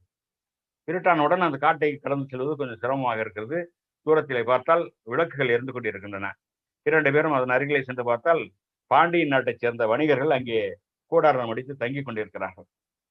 அவர்களிடத்திலே இருவரும் சென்று, ஐயா, நாங்கள் இன்று இரவு மட்டும் இங்கே தங்கி செல்லுகிறோம், காலையிலே சென்று விடுகிறோம், உங்களோடு தங்குவதற்கு எங்களுக்கு வாய்ப்பு கொடுங்கள் என்று சொன்னபோது, தாராளமாக நீங்க தங்கிக்கங்க என்று தங்க வைத்திருக்கிறார்கள். இதற்கு இடையிலே வீரமணி அங்கே சோழ மன்னனால் விரட்டப்பட்டார் அல்லவா, விரட்டப்பட்டு பல நாடுகளுக்கு சுற்றி திரிந்து அங்கே ஒளிந்து கொண்டு மாறுவிடம் போட்டு தெரிந்தவர் அப்படியே வந்துடுறார். வந்து இந்த மலர்புரிக்கு வந்துடுறார். மலர்புரிக்கு தானே இங்கே அந்த அரசி இருக்கிறாள். இந்த நாட்டுக்கு வந்து இங்கே நடந்த சூதுகள் எல்லாம் தெரிந்து ராணியை கண்டுபிடிக்க வேண்டும், அவளுடைய மகளை கண்டுபிடிக்க வேண்டும் என்பதற்காக மாறுவேடம் போட்டு இங்கே வருகிறார். இங்கே வந்து அந்த ஆரியன் இடத்திலேயே போய் வேலை கேட்கிறார். உனக்கு என்ன வேலை தெரியும்னு கேட்டப்ப அவர் மல்யுத்தம், குஸ்தி, சிலம்பம் எல்லாத்தையும் கற்று வில்போர், வாழ்போர், வில் வாழ் எல்லாத்தையும் சொல்றார். சொல்லட்டின உடனே அவனுக்கு ஆரியனுக்கு ரொம்ப பிடிச்சு போச்சு. பரவாயில்ல, நல்ல திறமைசாலியா இருக்கிறியே, எனக்கு வந்து மெய்காப்பாளனாக இரு என்று சொல்லி அவன் கூட சேர்த்துக்கிறான். சேர்த்துக்கிட்டு, நீ வந்து எனக்காக ஒரு படை திரட்டு, தேவிக்காக, தேவியுடைய மகிமையெல்லாம் இந்த நாடு நடந்து கொண்டு இருக்கிறது, ஆட்சி நடந்து கொண்டு இருக்கிறது, தேவிக்கு ஒரு சேனை வேண்டும், தேவி சேனை வேண்டும் என்று சொல்லி அந்த வீரமணிக்கு ஒரு உத்தரவு எடுக்கிறான். நீ எனக்கு மெய்காப்பாளனாக இரு, ஒரு படை திரட்டு, தேவி சேனை, அரசிக்கு ஏதாவது ஆபத்து என்றால் அவளை காப்பாற்ற வேண்டும் என்று சொல்லி அவன் சொல்கிறான். ஆனால் ஆரியனுடைய திட்டம் வேறு. எப்படியாவது அரசியை கொன்றுவிட்டு அந்த அரசாட்சியை கைப்பற்ற வேண்டும் என்று திட்டமிடுகிறான். அதற்கு வீரமணியை பயன்படுத்தலாம் என்று முயற்சி செய்கிறான். வீரமணிக்கு அங்கே வந்து நான் மணிவீரன் என்று பெயரை மாற்றிக்கொண்டு அங்கே இருக்கிறான். அவன் சொன்ன அதை பார்த்த உடனே வந்து மணிவீரனுக்கு இவனுடைய சூழ்ச்சி புரிகிறது. இருந்தாலும் அவனுக்கு நல்லவன் போல நடித்து அவன் சொல்லுவதெல்லாம் கேட்கலாம் என்று நான் தாராளமாக செய்கிறேன் என்று சொல்லி படை வீரர்களை திரட்டி போர் பயிற்சி அளித்து வருகிறான். இது அங்கே நடந்து கொண்டிருக்கிறது. நடந்த நேரத்திலே அதே வேளையிலே அவன் இன்னொரு சூழ்ச்சியும் செய்கிறான். அந்த ஆரியன் அந்த நாட்டிலே ஒரு படைத்தளபதி இருக்கிறான் அந்த ராணிக்கு. அவன் பெயர் கரிமுகன். அவனுக்கு இந்த ஆரியன் மீது கோபம் இருக்கிறது. ஆரியன் ராணியை கைக்குள்ளே போட்டுக்கொண்டு பல சூழ்ச்சிகளை செய்து மக்கள் எல்லாம் முட்டாளாக்கி வருகிறான் தேவி என்று சொல்லி அதன் பெயரால் சுரண்டி கொண்டு இருக்கிறான் என்று அந்த ஒரு கோபம் இருக்கிறது. இருந்தாலும் கூட அந்த ஆரியனுக்கு ஒரு சூழ்ச்சி என்னன்னா, அவன் ஒருத்தன் தான் இருந்தா நமக்கு எதிரியா இருப்பான், அதனால அவனையும் நம்ம கைக்குள்ள போட்டுக்கணும் என்று சொல்லி போய் வந்து உங்க வீரனை பார்த்து பேசுறா. உனக்கு வந்து யோகம் இருக்கிறது, உனக்கு ராஜயோகம் இருக்கிறது, கூடிய விரைவிலே உனக்கு வந்து நல்ல பதவி கிடைக்க போறது என்று ஆசீர்வாதத்தை சொல்கிறான். இவ்வளவு நாள் தேடி வராத ஆரியன் இன்னைக்கு வந்து நம்மகிட்ட பேசுறானே என்று சொல்லி அவன் புகழ்ச்சிக்கு மயங்கி விடுகிறான் அந்த தளபதி. என்ன செய்யணுங்கிறப்ப அந்த மாதிரி ராணி வந்து மோசமா ஆட்சி பண்ணிட்டு இருக்கா, அந்த ராணியை வீழ்த்திட்டு நீ அந்த இடத்துல நீ உட்காரு, உனக்கு நான் உதவி செய்யறேன் அப்படின்னு சொல்லி அவனுக்கு வந்து ஆசையை தூண்டி விடுறான். ஆசையை தூண்டி விட்டவொடனே இவனுக்கும் வந்து ஆசை வந்துருச்சு. ஆசை வந்தோடனே இவன் ஒரு பக்கம் படையை திரட்டிக்கிட்டு இருக்கான். மணிவீரன் ஒரு பக்கம் தேவ அந்த தேவி சேனை என்ற சேனையை திரட்டி அவருக்கு பயிற்சி கொடுத்து இருக்கிறான். இந்த நிலையிலே மணிவீரனுக்கு தெரியாமலேயே தேவி சேனையிலிருந்து ஒரு வீரர்களை கொஞ்சம் பேரை கூப்பிட்டு அந்த ஆரியன் என்ன செய்கிறான் என்றால் கொள்ளையடிக்க பயன்படுத்துகிறான், கொள்ளை கூட்டமாக பயன்படுத்துகிறான். அப்படி இங்கே வணிகர்கள் தங்கி இருக்கிறார்களவா, அந்த உத்தமனும் நடனாவும் அந்த வணிகர் கூட்டத்தில் தங்கி இருக்கிறார்கள். அந்த இடத்திற்கு நூற்றுக்கணக்கான பேர் குதிரைகளை வந்து கொண்டு இருக்கிறார்கள். வருவதை பார்த்தோன்னு உத்தமனுக்கு வந்து சந்தேகம் வந்து விட்டது. வருகிறவர்கள் கொள்ளைக்காரர்கள் போர் செய்கிறது, நீங்கள் அவர்களிடத்தில் சிக்கினால் உங்களுடைய நீங்கள் வணிகத்திலே திரட்டிய செல்வங்களை எல்லாம் அவர்கள் சூறையாடி சென்று விடுவார்கள். எனவே நீங்கள் எல்லாம் புறப்படுங்கள், என்னோடு ஒரு 4-5 பேர் மட்டும் இருங்கள், அவர்களை நான் எதிர்த்து சமாளிக்கிறேன், அதற்குள் இந்த நாட்டை விட்டு தப்பித்து சென்று விடுங்கள் என்று சொல்கிறான். அவர்களோடு இந்த நடனாவையும் சேர்த்து அனுப்பி விடுகிறான். நீங்கள் எல்லாம் போங்க, நீங்க பத்திரமா போயிருங்க, நான் வந்து எதிர்த்து சண்டை போடுறேன்னு சொல்லி சண்டை போடுகின்ற பொழுது அங்கே நூற்றுக்கணக்கான வீரர்கள் அங்கே வருகிறார்கள். அவர்களோடு இந்த உத்தமன் எதிர்த்து சண்டை போடுறான். சண்டை போட்டாலும் வந்து அவங்க வந்திருக்கிற எண்ணிக்கையில் அதிகமா இருந்ததுனால அவனால ஜெயிக்க முடியல. கைது பண்ணிட்டு போறாங்க. கைது பண்ணி கூட்டிட்டு போறாங்க. கூட்டிட்டு போய் அங்க நிறுத்தின உடனே அங்க வந்து பாத்தீங்கன்னா அந்த தேவி சேனை தேவியோட கட்டளையால வந்து கொள்ளைக்காரர்களை தடுத்து நிறுத்தி விட்டது. இவங்க கொள்ளையடிக்க போனான், ஆனா அவர்களை கொள்ளைக்காரர்கள் வந்தார்கள். கொள்ளைக்காரர்களை விரட்டி அடித்து விட்டு அந்த கொள்ளை கூட்டத்திலிருந்து சில பேரை பிடித்து வந்திருக்கிறார்கள் என்று அது பிரச்சாரம் செய்யறாங்க. அது ராணிக்கும் போகிறது, அந்த மணிவீரன் என்கின்ற வீரமணிக்கும் போகிறது. அவர்களை வந்து பார்க்க வர்றாங்க. பார்க்க வர்றப்ப அங்க வந்து அந்த கைது செய்யப்பட்டு வந்ததிலே அந்த உத்தமன் ஏற்கனவே வீரமணிக்கு தெரிந்தவன். அவனை பார்த்தவுடன் உத்தமனுக்கும் வீரமணி என்று தெரிந்து விடுகிறது. 2 பேருடைய முகமும் மாறுகிறது ஆச்சரியத்தால். நீ இங்கதான் இருக்கிறியா, நீ எப்படி இதுல வந்த அப்படின்னு சொல்லி 2 பேருடைய முகம் மாறுகிறது. இதனை அரசி கவனித்து விட்டார். அரசினை கவனித்து விட்டு அவர்களை சிறையிலே அடையுங்கள் என்று சொல்லிவிட்டு போகிறார்கள். அந்த அரசியோடு வீரமணி சென்று கொண்டிருக்கிறான். அப்பொழுது அரசி கேட்கிறார், என்ன மணிவீரா, அங்கே வந்திருந்த அந்த கூட்டத்தைச் சேர்ந்த ஒரு இளைஞனை பார்த்து உன்னுடைய முகம் மாறியதே, அவன் உனக்கு தெரிந்தவனா என்று கேட்ட பொழுது, இல்லை மகாராணி, எனக்கு தெரிந்தவன் அல்ல, இருந்தாலும் ஏதோ ஒரு ஈர்ப்பு அவனிடத்தில் இருக்கிறது. என்னுடைய தாய் விதவையான தாய், அப்படிதான் அந்த வார்த்தையை போடணும். விதவையான தாய் விதவையான பிறகும் ஒரு குழந்தையை பெற்றெடுத்து விட்டு அந்த குழந்தையை வேறு யாரிடத்துல கொடுத்து வளர்க்க சொல்லிவிட்டால், அவனை பார்த்தவுடன் எனக்கு அந்த நினைவு வந்தது என்று சொன்னவுடன் ராணிக்கு சுருக்கொன்று தைத்தது. இது நம்முடைய கதை போல் இருக்கிறது என்று அவள் வீரமணியை பார்க்கின்ற பொழுது, ராணி, உங்களையும் தான் கேட்கிறேன், இது நியாயமா? என்னுடைய தாய் வேறொரு இடத்திலிருந்து தன்னுடைய குழந்தையை வளர்க்க சொன்னால் அது நியாயமா கேட்டுவிட்டு, யாரை கேட்கிற என்று அந்த ராணி கேட்கின்ற பொழுது, உங்களையும் தான் கேட்கிறேன், உங்கள் வரலாறும் எனக்கு தெரியும் என்று ரகசியமாக சொல்கிறான். உடனே அவளுக்கு அதிர்ச்சி அடைகிறாள். உங்களை சந்தித்து விட்டுத்தான் வருகிறேன், உங்களையும் உங்களுடைய மகளையும் சேர்த்து வைக்கத்தான் இங்கே நான் வந்திருக்கிறேன் என்று அவரிடத்திலே சொல்லிவிடுகிறான். இப்படி பேசிக்கின்ற பொழுதே ஆரியன் அங்கே வருகிறான். ஆரியன் வருவதை பார்த்தவொன்னு 2 பேரும் பிரிந்து சென்று விடுகிறார்கள். இதோடு அங்கே இருந்து கொண்டிருக்கிறது. வணிகர் கூட்டத்திலே இருந்த அந்த நடனா அவர்களோடு சேர்ந்து பாண்டிய நாட்டுக்கு சேர்ந்து விடுகிறார். அங்கே சேர்ந்து அங்கே வந்து தங்குவதற்கு சரியான இடம் இல்லாமல் அங்கே போய் தன்னுடைய உண்மையான உருவத்திற்கு வந்து அங்கே இருக்கிறாள். அவளுக்கு விரக்தி அடைந்து விட்டது. நம்முடைய காதலனையும் தேடி கண்டுபிடிக்க முடியவில்லை, சோழ நாட்டிலும் நமக்கு கெட்ட பேர் வந்து விட்டது, இப்படி ஊர் ஊராக அடைந்து கொண்டு இருக்கிறோமே, இந்த உயிரை வைத்துக் கொண்டு நாம் என்ன செய்ய வேண்டும், என்ன செய்ய போகிறோம் என்று சொல்லி தற்கொலை செய்ய முயற்சி செய்கிறார். ஒரு ஊருக்கு ஒதுக்குப்புறம் உள்ள ஒரு சாலையில் நின்று கொண்டு ஒரு மரத்திலே எப்படியாவது தொங்கிவிட வேண்டும் என்று நின்று கொண்டிருக்கிறாள். நேரம் ஆகிக் கொண்டிருக்கிறது. அங்கே வந்து ஒரு கிழவி வருகிறார். அந்த கிழவிக்கும் தற்கொலை எண்ணம் வந்து விட்டது. அவளுக்கு ஒரு மகள் இருந்தாலாம். அந்த மகள் இறந்து விட்டால், அந்த மகள் இருந்த சோகத்தை தாங்காமல் அங்கே வந்து அவளும் தற்கொலை பண்ண வர்றா. தற்கொலை பண்ண வர்றப்ப இந்த பெண்ணை பார்த்த உடனே, என்னம்மா நேரத்தில் நிக்கிற, எதுக்காக நிக்கிற, உன் காதலனுக்காக நிக்கிறையா அப்படிங்கிறப்ப, இல்ல இல்ல நான் சும்மா பொழுதுபோக்குக்காக வந்தேன், காத்து வாங்குறதுக்காக நிக்கிறேன்னு சொன்னா. இந்த நேரத்துல எதுக்காக நிக்கிற, நீ போய் வீட்டுக்கு போன்னு சொன்னப்ப, நான் போய்க்கிறேன், நீங்க போங்க பாட்டி அப்படின்னு சொல்றா.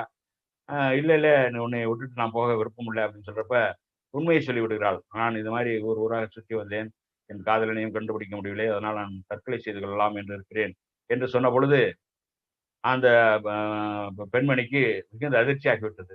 என்னம்மா, வாழ வேண்டிய வயதில் நீ தற்கொலை செய்ய வேண்டும் என்று நினைக்கிறாய்? என்னுடைய உன்னை போன்ற மகள் எனக்கு இருந்து அவள் இறந்து விட்டாள். அந்த சோகம் தானாவல் நானும் இறந்து விடலாம் என்று வந்தேன். நீ இப்பொழுது இப்படிப்பட்ட நிலையில் இருக்கிறாயே, வா, என்னோடு வா, நான் உன்னை என் மகளாக நினைத்து நான் உனக்கு பாதுகாப்பு தருகிறேன் என்று அழைத்து செல்கிறார். இப்படி ஒரு காட்சி. அங்கே வந்து மலர்புரியிலே மணிவீரன் அங்கே அந்த ஆரியனுக்கு தளபதியாக இருந்து கொண்டிருக்கிறான். மெய்க்காப்பாளனாக இருந்து அந்த தேவிசேனையை நடத்தி கொண்டிருக்கிறான்.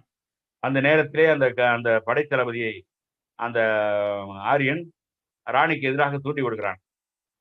தூண்டி விட்டு கொண்டு அந்த ராணியை எப்படியாவது வென்று விடு, அவளை சிறைப்படுத்தி விடு, சிறைப்படுத்தினால் உனக்கு நான் முடிச்சு விட்டுகிறேன், தேவி கட்டளை என்று சொல்லி நான் சொல்லிவிடுகிறேன் என்று அவனுக்கு ஆசை வார்த்தை காட்டி விட்டு விடுகிறான். அப்பொழுது ஆனால் மணிவீரனுக்கு தெரியாமல் இது நடக்கிறது. மணிவீரனை அழைத்து நீ போய் அந்த மலை ஜாதி மக்களை அடக்கி விட்டு வா என்று அனுப்புகிறான். அவர் சென்ற நேரத்திலே குதிரைப்படை வீரர்களுக்கு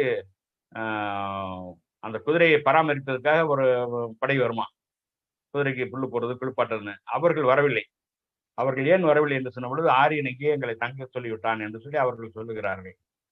உடனே மணிவீரனுக்கு ஒரு ஐயம் இருக்கிறது, இதுல ஏதோ சூழ்ச்சி இருக்கிறது என்று சொல்லி அந்த இவருடைய தேவிசேனையை ஒரு இடத்துல தங்க வைத்து விட்டு மீண்டும் நாட்டுக்குள்ளே வருகிறான். நாட்டுக்குள்ளே வந்த பிறகு அங்கே அந்த ஆரியனுடைய ஆலோசனையின்படி அந்த கரிமுகன் அந்த படைத்தளபதி ராணியை போய் கைது செய்ய போகிறான். அந்த அரண்மனையை சுற்றி அவருடைய படை வீரர்களை நிற்க வைத்துவிட்டு உள்ளே போகிறான். அவன் வருவதை பார்த்தவுடன் ராணிக்கு சந்தேகம் வந்து விட்டது. இவன் ஏதோ சூழ்ச்சி செய்கிறான், நம்முடைய ஆட்சியை வீழ்த்த பார்க்கிறான் என்று சொல்லி அவளுக்கு சந்தேகம் வந்து விட்டது. ஆனால் அவள் ஆரியனை நம்புகிறாள், வீரமணியை நம்புகிறாள். ஆரியனும் இல்ல, வீரமணி இல்லாத நேரத்தில் இவன் வர்றானே, இவன் வந்து ஏதாவது பண்ணிட்டானா என்ன பண்றது என்று சொல்லி ஒரு சூழ்ச்சி செய்கிறார். வருகின்ற அந்த படைத்தளபதியை பார்த்து, வாங்க வாங்க அப்படின்னு சொல்லி கூப்பிடுறான். நான் உன்னை கைது செய்ய வந்திருக்கிறேன் என்று அவன் சொல்லுகிறான். ராணி என்ன சொல்லுகிறான்னா, கைது இப்போதான் செய்ய போறீங்களா, எப்பொழுதே என்னை கைதியாக்கி விட்டீர்களே என்று காதல் மொழி பேசுகிறாள். என்ன, எப்பொழுது நான் உன்னை கைதியாக்கினேன் என்ற பொழுது, அந்த பூங்காவளியை பேசிக்கொண்டிருந்த பொழுது நீங்கள் பேசினீர்கள் சில வார்த்தைகள், அதெல்லாம் எனக்கு உங்கள் மீது ஒரு ஈர்ப்பு வந்து விட்டது. அப்பொழுதே உங்களுக்கு நான் அடிமையாகி விட்டேன், அப்பொழுதே என்னை நீங்கள் கைது செய்து விட்டீர்கள் என்று அவள் சொல்கிறாள். இல்லை இல்லை, நான் அந்த பொருளை பேசவில்லை. நீங்கள் ராணி, நான் உங்களுக்கு படைத்தளபதி, உங்களை பாதுகாக்க வேண்டும் என்பதற்காக ஏதாவது சொல்லியிருப்பேன், அதற்காக நீங்கள் வந்து அப்படியெல்லாம் நினைக்கக்கூடாது என்று சொன்ன பொழுது அவளுக்கு வந்து மீண்டும் மீண்டும் அவனுக்கு வலியுறுத்தி பார்க்கிறாள். அந்த ஆரியனும் வருவதாக தெரியவில்லை. அவளுக்கு வந்து தப்பிக்க வழி இல்லை. உடனே வந்து இந்த மணிமுடி தானே வேணும், நீ எடுத்துக்கோ, ஆனா இங்க தரல, நானு வா கோயிலுக்கு போவோம், தேவியுடைய காலடியிலே நான் இந்த மணி மகுடத்தை வைக்கிறேன், அப்பொழுது எடுத்து அணிந்து கொள் என்று சொல்லி அங்கே கோயிலுக்கு அவனை அழைத்து செல்கிறாள் ராணி. ஆனால் வீரமணி அங்கே சென்று வருகின்ற பொழுது இங்கே வந்து ஊர்ல வந்து பெரிய கலவரம். அரண்மனையை கைப்பற்ற படைத்தளபதி சூழ்ச்சி செய்து விட்டான், ராணியை கைது செய்து அவருடைய ஆட்சியை கைப்பற்றப் போகிறார் என்று மக்களிடத்தில் ஒரு பெரிய குழப்பம் ஏற்பட்டு விடுகிறது. எப்படியாவது இந்த ராணியை காப்பாற்ற வேண்டும், ஆட்சியை காப்பாற்ற வேண்டும் என்று அங்கே இருக்கக்கூடிய பெரியவர்கள் முடிவு செய்து அந்த படை வீரர்களை விரட்ட வேண்டும் என்று சூழ்ச்சி செய்கிறார்கள். அவர்களிடத்திலே வந்து ஆயுதங்கள் இல்லை. உடனே அங்கே இருக்கக்கூடிய சில பெரியவர்கள் என்ன செய்யறாங்கன்னா, துணிச்சலாக அவர்கள் வீடுகளில் தீ வைத்து விடுங்கள் என்று எல்லாரையும் தீ வைக்க வைக்கிறாங்க. தீ வச்சப்ப தீயை அணைக்கிறதுக்காக எல்லாரும் ஓடுறாங்க, படை வீரர்களும் ஓடுறாங்க. அப்பொழுது இங்கிருந்து துணிச்சலாக சில பேர் போய் அந்த பாடி வீட்டில் இருக்கக்கூடிய ஆயுதங்கள் எல்லாம் எடுத்து வந்து படை வீரர்களோடு சண்டை போடுகிறார்கள். தீயும் அணைக்கப்பட்டுள்ளது, படை வீரர்களோடு சண்டை போடுகிறார்கள். அத்தோடு வீரமணியுடைய படைகளும் வந்து அந்த கரிமுகனுடைய தளபதியுடைய படைகளோடு சண்டை போட்டு அங்கே அவர்களை வீழ்த்துகிறார்கள். அதே நேரத்திலே அங்கே கோயிலுக்கு சென்ற ராணியும் அந்த கரிமுகமும் ஆரியனிடத்திலே போய் பேசுகிறார்கள். அங்கே போனோம்னா ஆரியன் அப்படியே வந்து தலைகளா மாத்திட்டான். எனக்கு முடியை கொடுங்கள் என்று சொன்னபோது ஆரியன் அங்கே சிரிக்கிறான். சிரிச்ச உடனே வந்து ஏதோ இவனுக்கு எதிராக பேசுகிறான். ஆரியனே நீங்க சொல்லுங்க, நீங்க தானே இதுக்கெல்லாம் ஆலோசனை சொன்னீங்க அப்படிங்கிறப்ப, நானா ஆலோசனை சொன்னேன்? நீ வந்து ஆசைப்பட்டு ராணியை வந்து வெற்றி பெற்று ஆட்சியா அரசனாகி விடலாம் என்று சூழ்ச்சி செய்கிறாய், என்னை ஏன் பலிகடா ஆக்குகிறாய் என்று சொல்லி அப்படியே மாத்திடுறான். மாத்தின உடனே வந்து ராணிக்கும் அப்பொழுது ஆரியன் மீது அன்பு ஏற்படுகிறது.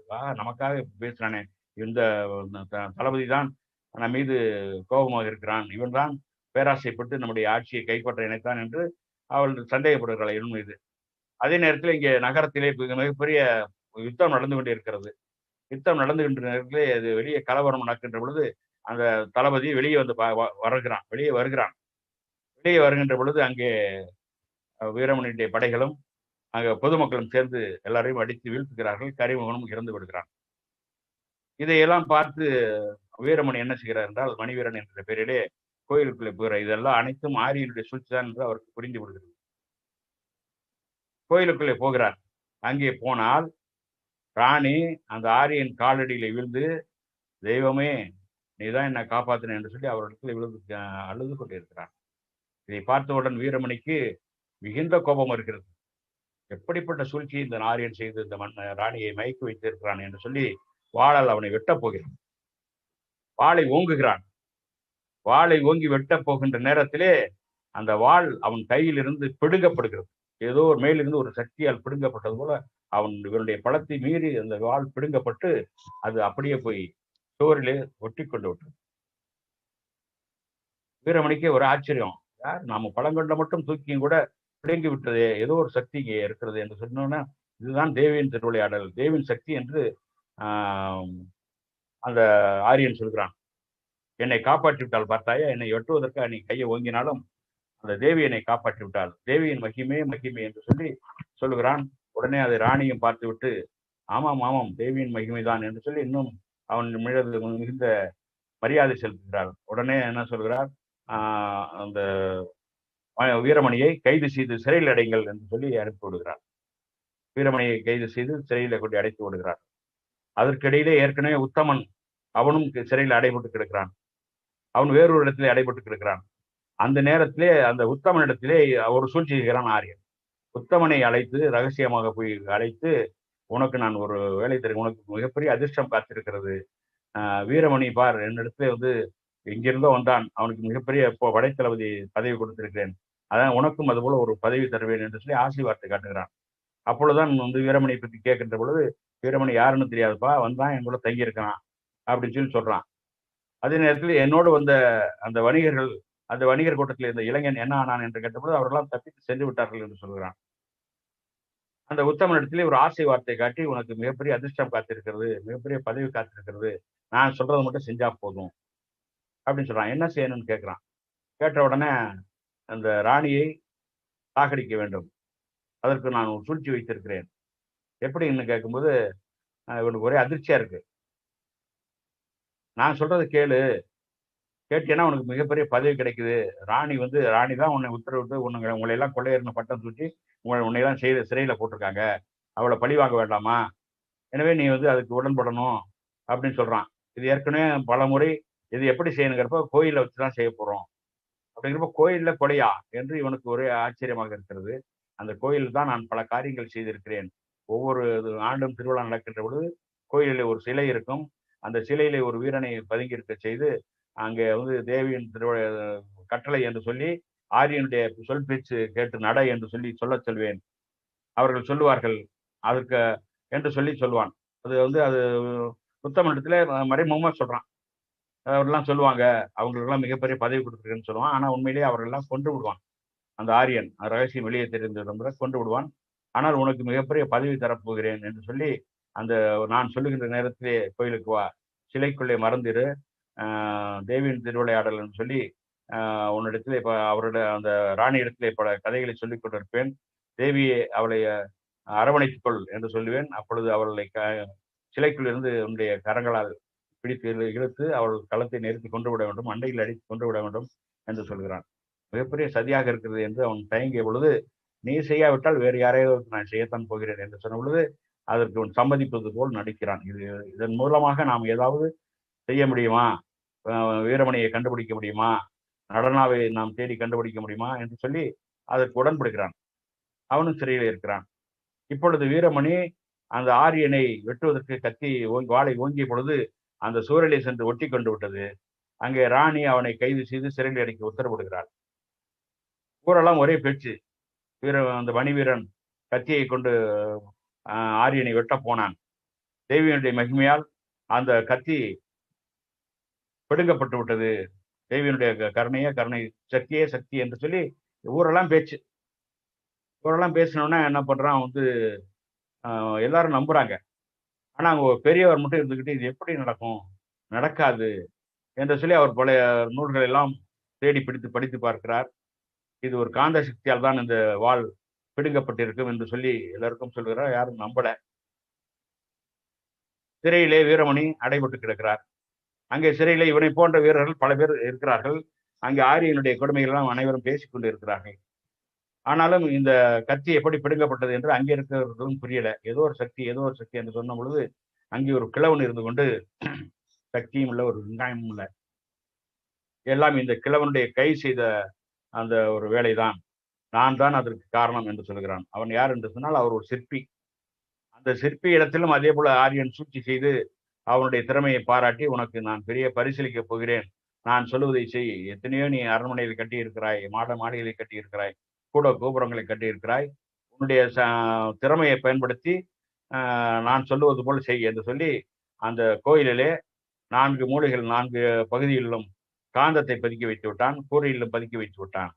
அந்த காந்தம் இருக்கின்றவரை அங்கே ஆரியனை யாரும் எதுவும் செய்து விட முடியாது. கத்தியை தூக்கினால் கத்தி பிடுங்கப்பட்டு விடும், காந்த சக்தியால் கவரப்பட்டு விடும்.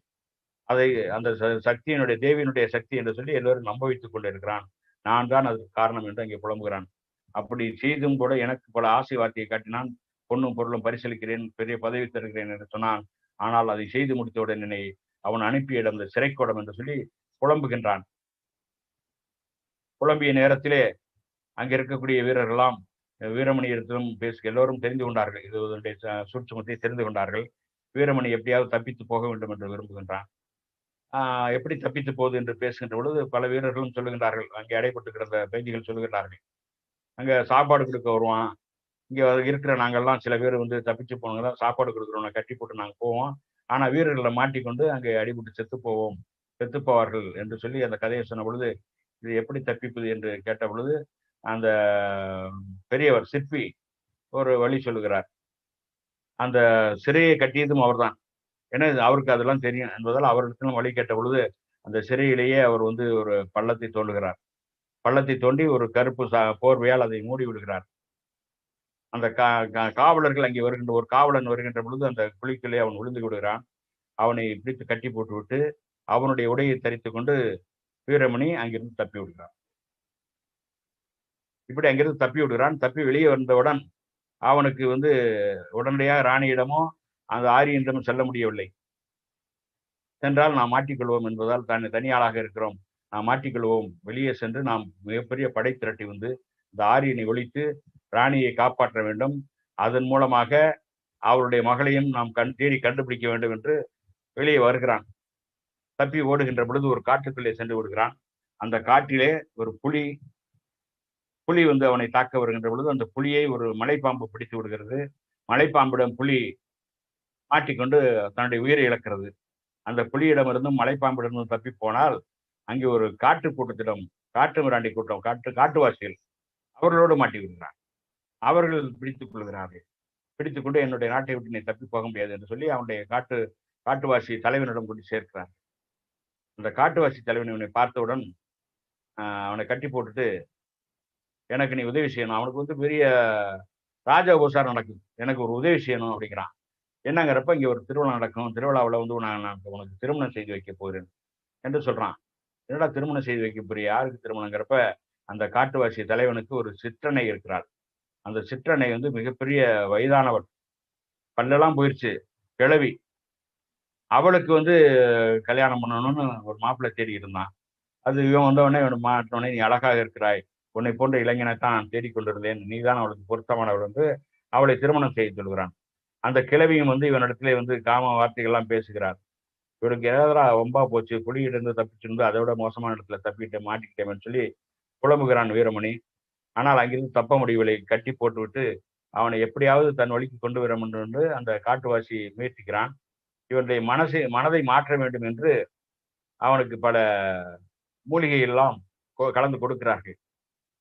கலந்து கொடுத்தவுடன் அவனுக்கு வந்து மனசு மாறுவதற்கு பதிலாக பைத்தியமாகி விடுகிறான். வீரமணி பைத்தியமாகி விடுகிறான். இந்த நிலையிலே வந்து அந்த காட்டுவாசிகள் வருகின்ற பொழுது அவர்களை தாக்கிவிட்டு அங்கிருந்து தப்பி ஓடி விடுகிறான். தப்பி ஓடிய இடம் எது என்றால் அது பாண்டிய மண்டலம். எங்கே நடனா இருக்கிறாளோ அந்த பகுதிக்கு சென்று விடுகிறான்.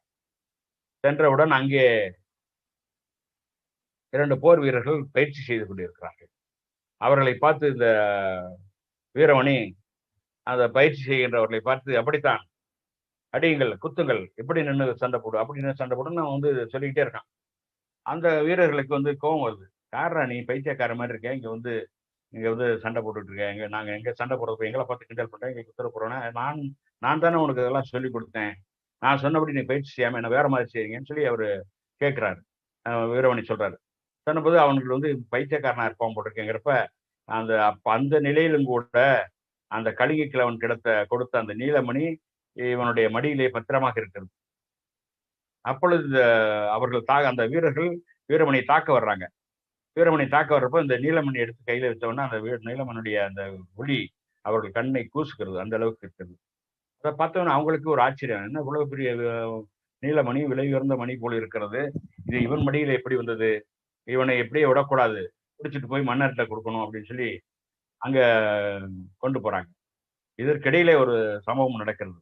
என்ன என்று சொன்னால், அந்த நடனா அந்த கிழவியோடு பாதுகாப்பில் இருக்கின்ற பொழுது அரண்மனையில் நடக்கக்கூடிய நிகழ்ச்சிகளிலே நடனம் ஆடுகிறாள், அனைவருடைய அன்பையும் பாராட்டையும் பெறுகிறாள். ஆனால் அங்கே ஒரு வீரன் அவளிடத்திலே வந்து காதல் மொழி பேசுகிறான். என்ன நீ திருமணம் செய்து கொள் என்று சொல்லி கட்டாயப்படுத்துகிறான். முடியாது, நான் யாரையும் திருமணம் செய்து கொள்ள முடியாது என்று அவள் மறுத்து விடுகிறாள். குழம்பிக் கொண்டு இருக்கிறாள். என்னடா எங்க போனாலும் இதே, அங்க வந்து சோழ மண்டலத்துல ஒரு கிழமை வந்து வைத்தியம் என்ற பேர்ல நமக்கு வந்து ஆசை வார்த்தை பேசினான், காதல் மொழி பேசினான். இந்த பாண்டிய மண்டலத்திலும் இப்படிப்பட்ட நிலை நடக்கிறது, எல்லா இடத்துலையும் பைத்தியக்காரங்க நிறைய இருப்பாங்க போட்டுருக்குன்னு சொல்லி புலம்பிக்கிட்டு இருக்காங்க. அப்போ வந்து இந்த வீரமணியை கைது செய்து கொண்டு அந்த வீரர்கள் மன்னரிடத்திலே கொண்டு சேர்ப்பார். மன்னர் அவனை பார்த்து விசாரிக்கும் பொழுது அவன் வந்து பைத்தியக்காரனா இருக்கான். ஆனால் இந்த வீரர்களை இந்த நீலமணியை மன்னரிடத்திலே காட்டுகின்ற பொழுது மன்னருக்கு ஒரே அதிர்ச்சி. இந்த மணியா, இது எப்படி இவன் கைக்கு வந்தது என்று அவர் விசாரிக்கிறார். விசாரிக்கின்ற நேரத்தில் இவன் இந்த பைத்தியக்காரன் தான் கொடுத்தான் அப்படிங்கிறப்ப, இது எங்கள் குடும்பத்து மணியாச்சு, பாண்டிய அரசுக்கு சொந்தமான மணியாச்சு, இவன் கைக்கு எப்படி போனதுங்கிறப்ப, அது யார் கொடுத்தாங்க என்னன்னு தெரியல, இவன் பைத்தியக்காரனா உளறிக்கிட்டு இருக்கான், இவனை கொண்டு போய் சிறையில் எடுத்து அவனுக்கு சிகிச்சை அளிக்கிறாங்க. ஆனா வந்து உண்மையை வரவழைக்க முடியல. அப்ப எல்லாரும் சொல்றாங்க, அந்த நடனாவட்ட போய் அங்க ஒரு பைத்தியக்காரன் வந்திருக்கிறான், அவன் வந்து போர் பற்றி பேசுகிறான், சோழ மண்டலத்தை பற்றி பேசுகிறான் என்றெல்லாம் சொல்லுகின்ற பொழுது, நாட்டில் எத்தனையோ பைத்தியக்காரங்க இருக்காங்க, அதுல இவனும் ஒரு பைத்தியக்காரன், அது என்ன போய் எல்லாரும் பார்க்கணும் அப்படிங்கிறப்ப, இந்த பயிற்சி பற்றி பேசுகிறான், கலிங்கப்படை பற்றி பேசுகிறான், சோழ மண்டலத்தை பேசுகிறான் சொன்னவுடன் இவளுக்கு, இப்படிப்பட்ட நிலையிலே யாராக இருக்கும், வீரமணியாக ஒரு வேலை இருக்குமோ என்று அவளுக்கு ஐயம் இருக்கிறது. அங்கே வந்து சிறையிலே அந்த வீரமணியை பார்க்கிறார். ஐயா கொட்டாய் விடுறீங்களா, தூக்கம் வருதா? கொஞ்ச நேரம் தான், ஒரு 10 நிமிஷத்துல முடிச்சிடலான்னு பாக்குறேன்.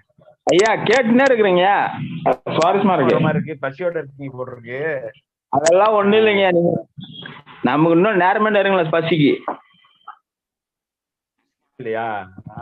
பசி உங்களுக்கு பார்க்க மாட்டீங்க. முடிக்கிற ஸ்டேஜ்ல வந்து வருகின்ற பொழுது 70% முடிந்து விட்டது, 20% இருக்கிறது.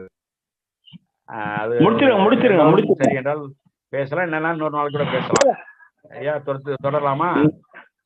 முடிச்சிடலாமா? நீங்க முடிச்சிருக்கீங்க. இந்த மனிதன் அவருக்கு வந்து பழைய நினைவுகள் வருகிறது. எங்களுடைய எங்களுடைய குடும்பத்து இது அணிகலன் இது இவன் கைக்கு எப்படி வந்தது என்று அவர் கேட்கிறாரு. அந்த வீரமணி அங்க பைத்தியக்காரனாக இருக்கிறான். அவனிடத்தில் விசாரிக்க முடியவில்லை. அந்த நிலையிலே நடனா வந்து அவனை பார்க்க வர்றான். பார்க்க வந்த உடனே இவளை பார்த்த உடனே அவனுக்கு வந்து இவளுக்கும் அதிர்ச்சி. வீரமணி தான் இங்கே பைத்தியக்காரனாக இருக்கிறாரா என்று பார்க்கிறாள். அவனுக்கும் நம்முடைய நடனா வந்து விட்டாள்னு சொல்லி இவன் வந்து 2 பேரும் ஒரே ஆச்சரியமா சத்தம் போடுறாங்க. நடனா என்று கத்துகிறான், கண்ணா என்று இவள் கத்துகிறாள். 2 பேரும் ஒருவர் கட்டி பிடித்துக் கொள்கிறார்கள். அப்படியே காதல் மொழி பேசுகிறார்கள். உடனே அவனுக்கு பைத்தியம் தெளிஞ்சிருது. தெளிஞ்சாலும் நீண்ட நாள் பிரிந்திருந்த காதலர்கள் ஒன்று கொடுக்கின்ற பொழுது பக்கத்தில் என்ன நடக்குதுன்னு தெரியாத அளவுக்கு அவங்க 2 பேரும் கொஞ்சுகிறார்கள், பேசுகிறார்கள், புலவுகிறார்கள். அதை மன்னர் வந்து பார்க்கின்ற பொழுது ஆக அவனுக்கு பைத்தியம் தெளிந்து விட்டது, அதுவே போதும். அந்த காதலர்கள் நீண்ட நாள் கழித்து சந்திக்கிறார்கள், அவர்கள் யாரும் தொலை செய்ய வேண்டாம் என்று எல்லாரையும் போக சொல்றாங்க. 2 பேரும் ஒரு நீண்ட நேரம் பேசுகிறார்கள். எங்க இருந்தீங்க, எப்படி இருந்த, எங்க வந்த, நீ எப்படி வந்த, நீ எப்படி வந்தன்னு கேட்டுட்டு பேசிக்கிட்டே இருக்காங்க. ஒன்றும் புரியல. அப்பதான் வந்து இது கொஞ்சம் நேரம் கழிச்சு ரொம்ப நாள் கழிச்சு 2 பேரும் பிரியறாங்க. பிரியறப்ப அந்த மன்னன்கிட்ட வந்து கொண்டு வந்து வீரமணியை ஒப்படைக்கிறாங்க. அப்ப வந்து வீரமணி எப்படி வந்ததுன்னு கேட்கிறப்ப அவன் நான் வந்து இந்த மாதிரி சோழப்படையில் இருந்தேன், கலிங்க போரிலே சென்று வெற்றி பெற்றேன், அங்கே ஒரு கிழவன் இதை கொடுத்தான் என்று சொன்ன பொழுது அந்த கிழவன் வேறு யாரும் அல்லப்பா, அது இவன் நடனாவிடம் சொல்லுகிறது மாதிரி அந்த கதை இருக்கும். நடனா அது அந்த கிழவன் வேறு யாரும் அல்ல, அது இத வந்து என்னுடைய அண்ணன் தான் என்று சொல்லி அந்த நீலமணியை இங்க எடுத்து காட்டுகிறார். நீலமணியை காட்டினோன்னா நடனாவுக்கு அதை பார்த்தவொடனே ஒரே அதிர்ச்சி. இந்த நீலமணியா, இது என்னுடைய காதிலே கிடந்ததாச்சு, என்னுடைய காதிலே குண்டலமாக இருந்ததாச்சு என்னவுடனே அப்பதான் எல்லாருக்கும் புரியுது. இந்த பெண் தான் அந்த பெண், அந்த அரசியனுடைய மகள் என்று பாண்டிய மன்னனுக்கு புரிந்து விட்டது. மகளே, நீ வேறு யாரும் அல்ல, என்னுடைய அண்ணன் மகள், அந்த மலர்புரி அரசியனுடைய மகள் என்று சொல்லுகிறான். சொன்ன பொழுது இவளுக்கு ஒன்றும் புரியவில்லை. அப்ப என்ன நடந்துச்சுன்னு சொல்லி எல்லாம் கேட்கிறப்ப பழைய கதையை சொல்றான். என்னுடைய அண்ணன் இங்கே ஒரு இளவரசன் இருந்தார். அவர் வந்து இங்கே ஒரு அவருக்கு தான் பட்டம் சூட்டணும்னு இருந்தோம். அப்போ வந்து இங்கே ஒரு ஆரியன் என்ன செய்கிறார் என்றால், ஒரு பெண்ணை வைத்துக்கொண்டு அவளுக்கு தவக்கோலத்தை அணிவித்து அவளுக்கு மிகப்பெரிய சக்தி இருப்பதாக சொல்லி மக்களை எல்லாம் நம்ப வைத்துக் கொண்டிருந்தார்கள். நம்ப வைத்துக் கொண்டிருந்த நேரத்திலே அந்த ஆரியனுக்கு பல சூதுவாதம் திட்டங்கள் நடந்து கொண்டிருக்கிறது, அவன் மனதிலே இருக்கிறது. அவள் தான் மிகப்பெரிய, அவள் தேவி, அவள் மிகப்பெரிய சக்தி வாய்ந்தவள் என்று சொல்லி எல்லோரையும் வணங்க வைக்கிறான். மக்கள்லாம் அவளை கடவுள் அவதாரமா எடுத்து நினைச்சுட்டு போய் அங்க கோயில்கிட்ட அவளை பூஜை செய்யறாங்க.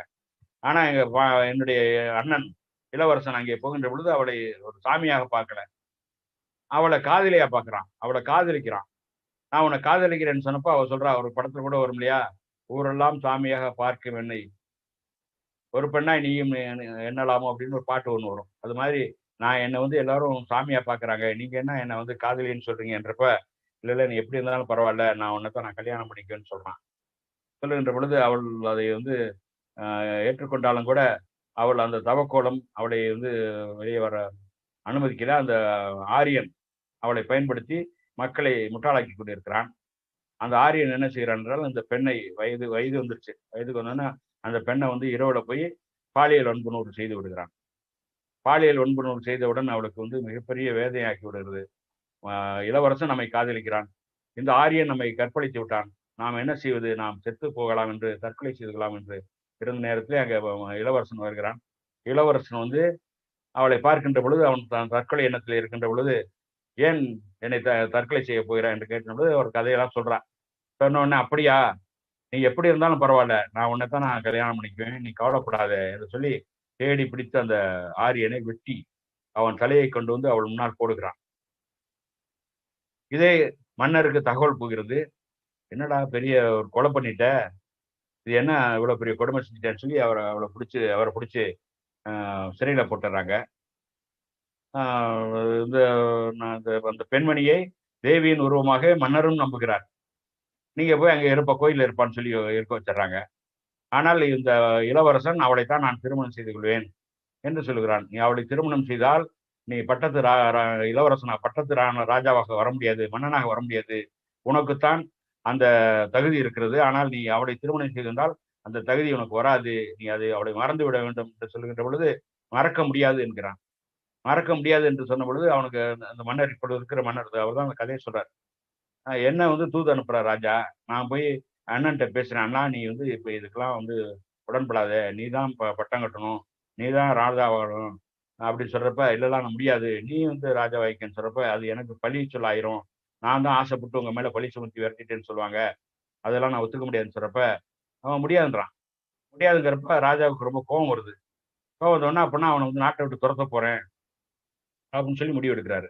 முடிவு எடுக்கிறப்போ இந்த தவசி குளத்தில் இருக்கக்கூடிய பெண்ணுக்கு வேதனை, நம்மால் தானே இவ்வளவு கஷ்டம் வருகிறது என்று அவள் என்ன செய்கிறார் என்றால், அவளை முடித்து அவள் நீ இவனுக்கு மன்னுடைய அந்த இளவரசனுடைய மனதை மயக்கி விட்டாயே என்று அவளையும் சிறையில போட்டு விடுகிறார்கள். பின்னால் சிறையில இருந்து கொண்டிருக்கிறார்.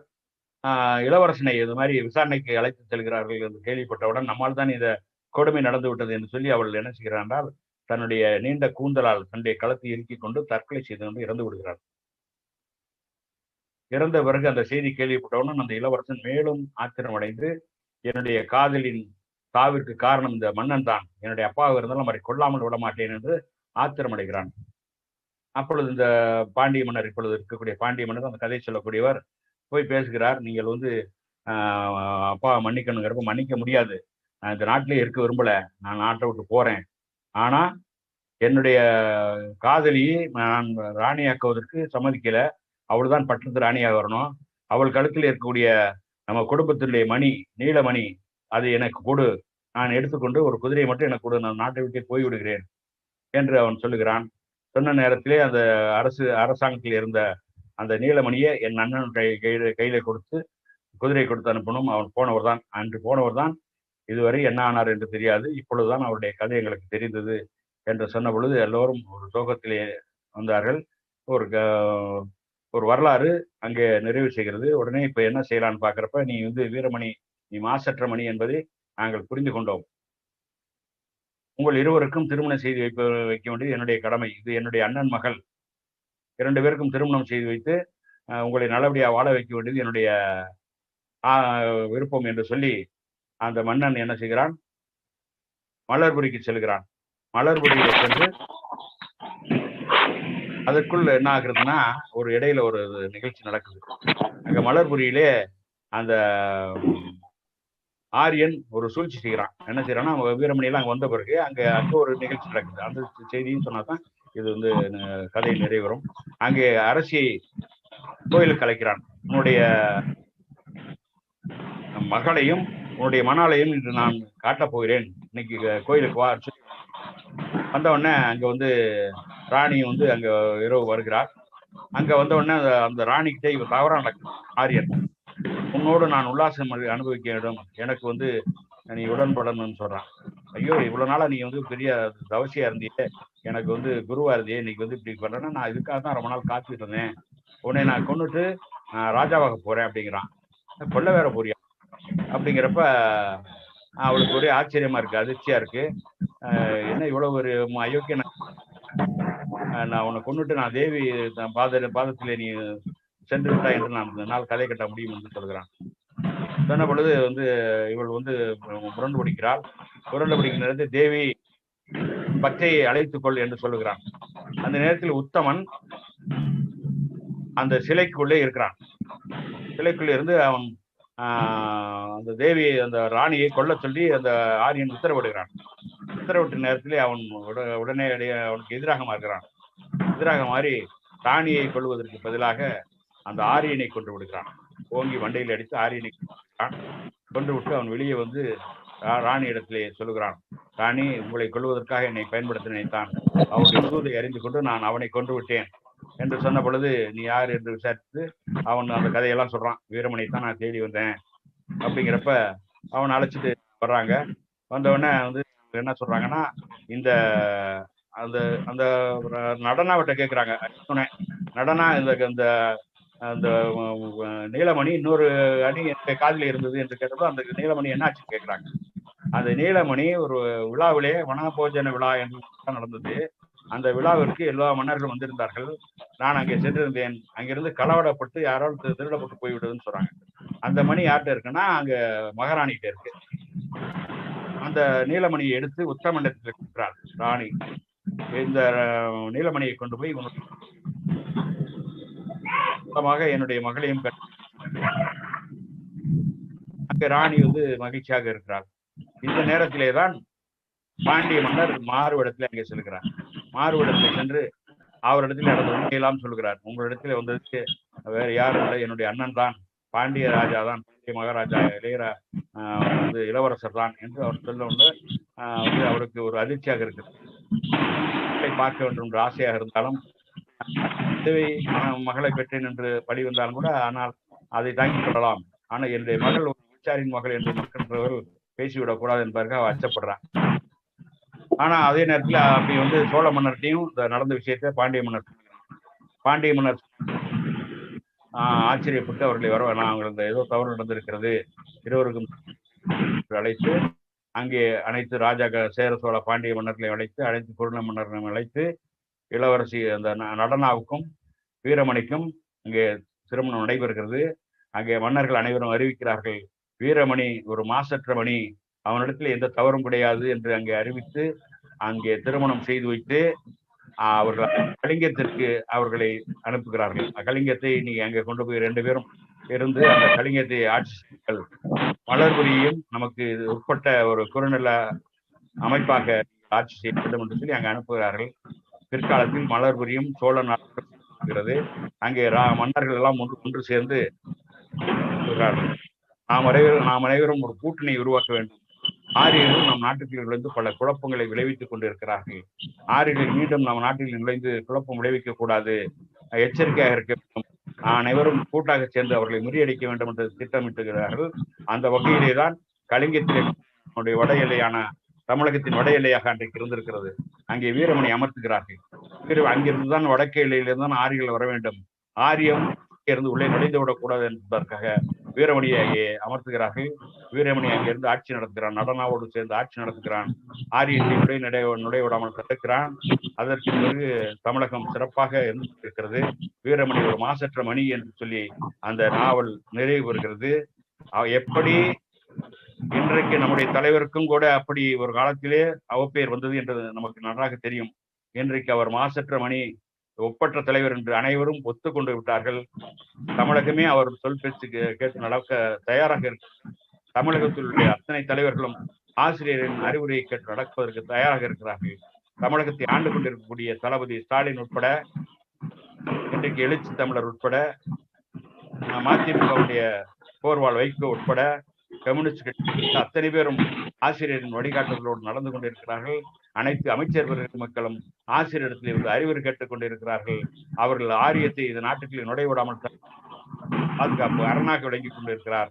அதுபோல அன்றைக்கு இந்த கலிங்க ராணியில் அந்த வீரமணி பாதுகாப்பு அரணாக கலிங்கத்திலே இருந்து ஆட்சி செய்தான் என்று அந்த கதை முடிகிறது.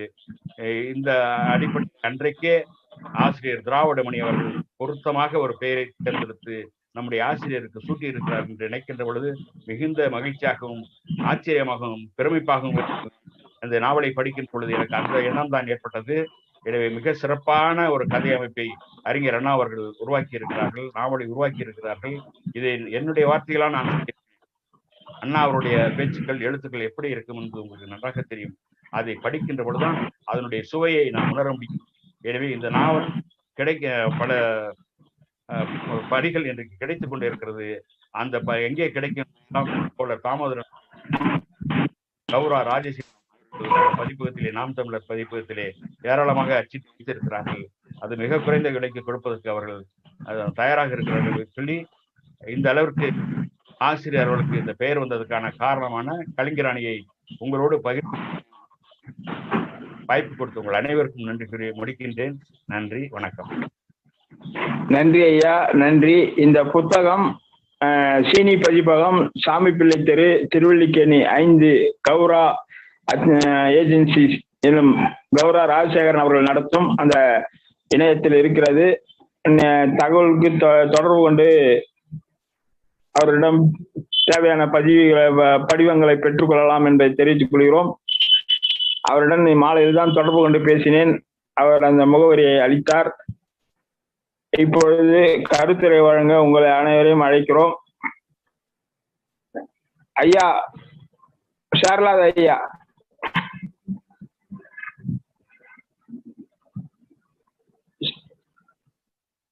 ஐயா சோம வேலாயுத ஐயா வாங்க ஐயா. மிகவும் அனைவருக்கும் நன்றி. மிகவும் மன நிறைவாக இருக்கிறது. நான் பாதிதான் கதை கேட்டேன், அங்கேயும் இங்கேயும் போயிட்டு வந்துட்டு இருந்தேன். இருந்தாலும் நான் அந்த காலத்துல படிச்சது இப்ப ஞாபகம் வருது. நல்ல சிறப்பான ஒரு கதை. அது நன்றாக சொன்னார்கள். அது தன்னடக்கத்தினால அப்படி சரியா சொல்லலை அவங்க. நான் இப்ப அண்ணாவுடைய எழுத்துப்படி இல்லை அப்படின்னு. கதை தான் நமக்கு தெரியணும். அண்ணாவுடைய எழுத்துக்கு படிக்கணும்னா நம்ம முழு புத்தகத்தையும் படிக்கணும். ரொம்ப அருமை, மிக அருமையான புத்தகங்கள். இது போல தில்லை வில்லாடன் அந்த காலத்துல எழுதியிருக்காரு. அறிஞர் அண்ணா அவருடைய பல்நோக்கு நம்ம எப்பவுமே வியக்கக்கூடிய ஒரு சங்கதி. அவருடைய கதைகளாக இருக்கட்டும், சிறுகதையா இருக்கட்டும், நாவலா இருக்கட்டும், எல்லாமே ரொம்ப சிறப்பானது. அந்த கதையை சொன்ன தோழர் வானமிகு ஆறுமுகம் ஐயா அவர்களுக்கு என்னுடைய நன்றியை தெரிவித்துக் கொள்கிறேன். நன்றி, வணக்கம். நன்றி நன்றி ஐயா, நன்றி. கருத்து சொல்ல விரும்புகிறவர்கள் கை உயர்த்துமாறு அன்போடு கேட்டுக்கொள்கிறோம். அறிவியல் இயக்குனர் ஐயா சேரலாதன் ஐயா அவர்கள்.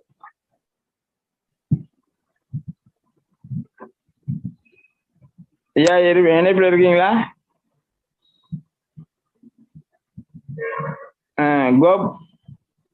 ஐயா கோபு பழனிவேல் வாங்க.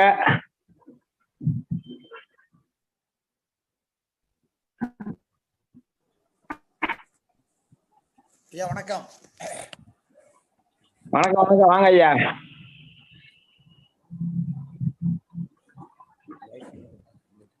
அனைவருக்கும் வணக்கம். இன்றைய நிகழ்ச்சிக்கு தலைமை பொறுப்பேற்று ஐயாவோட உரையை கொஞ்ச நேரம் தான் கேட்டேன். நடராஜன் ஐயாவோட உரையை.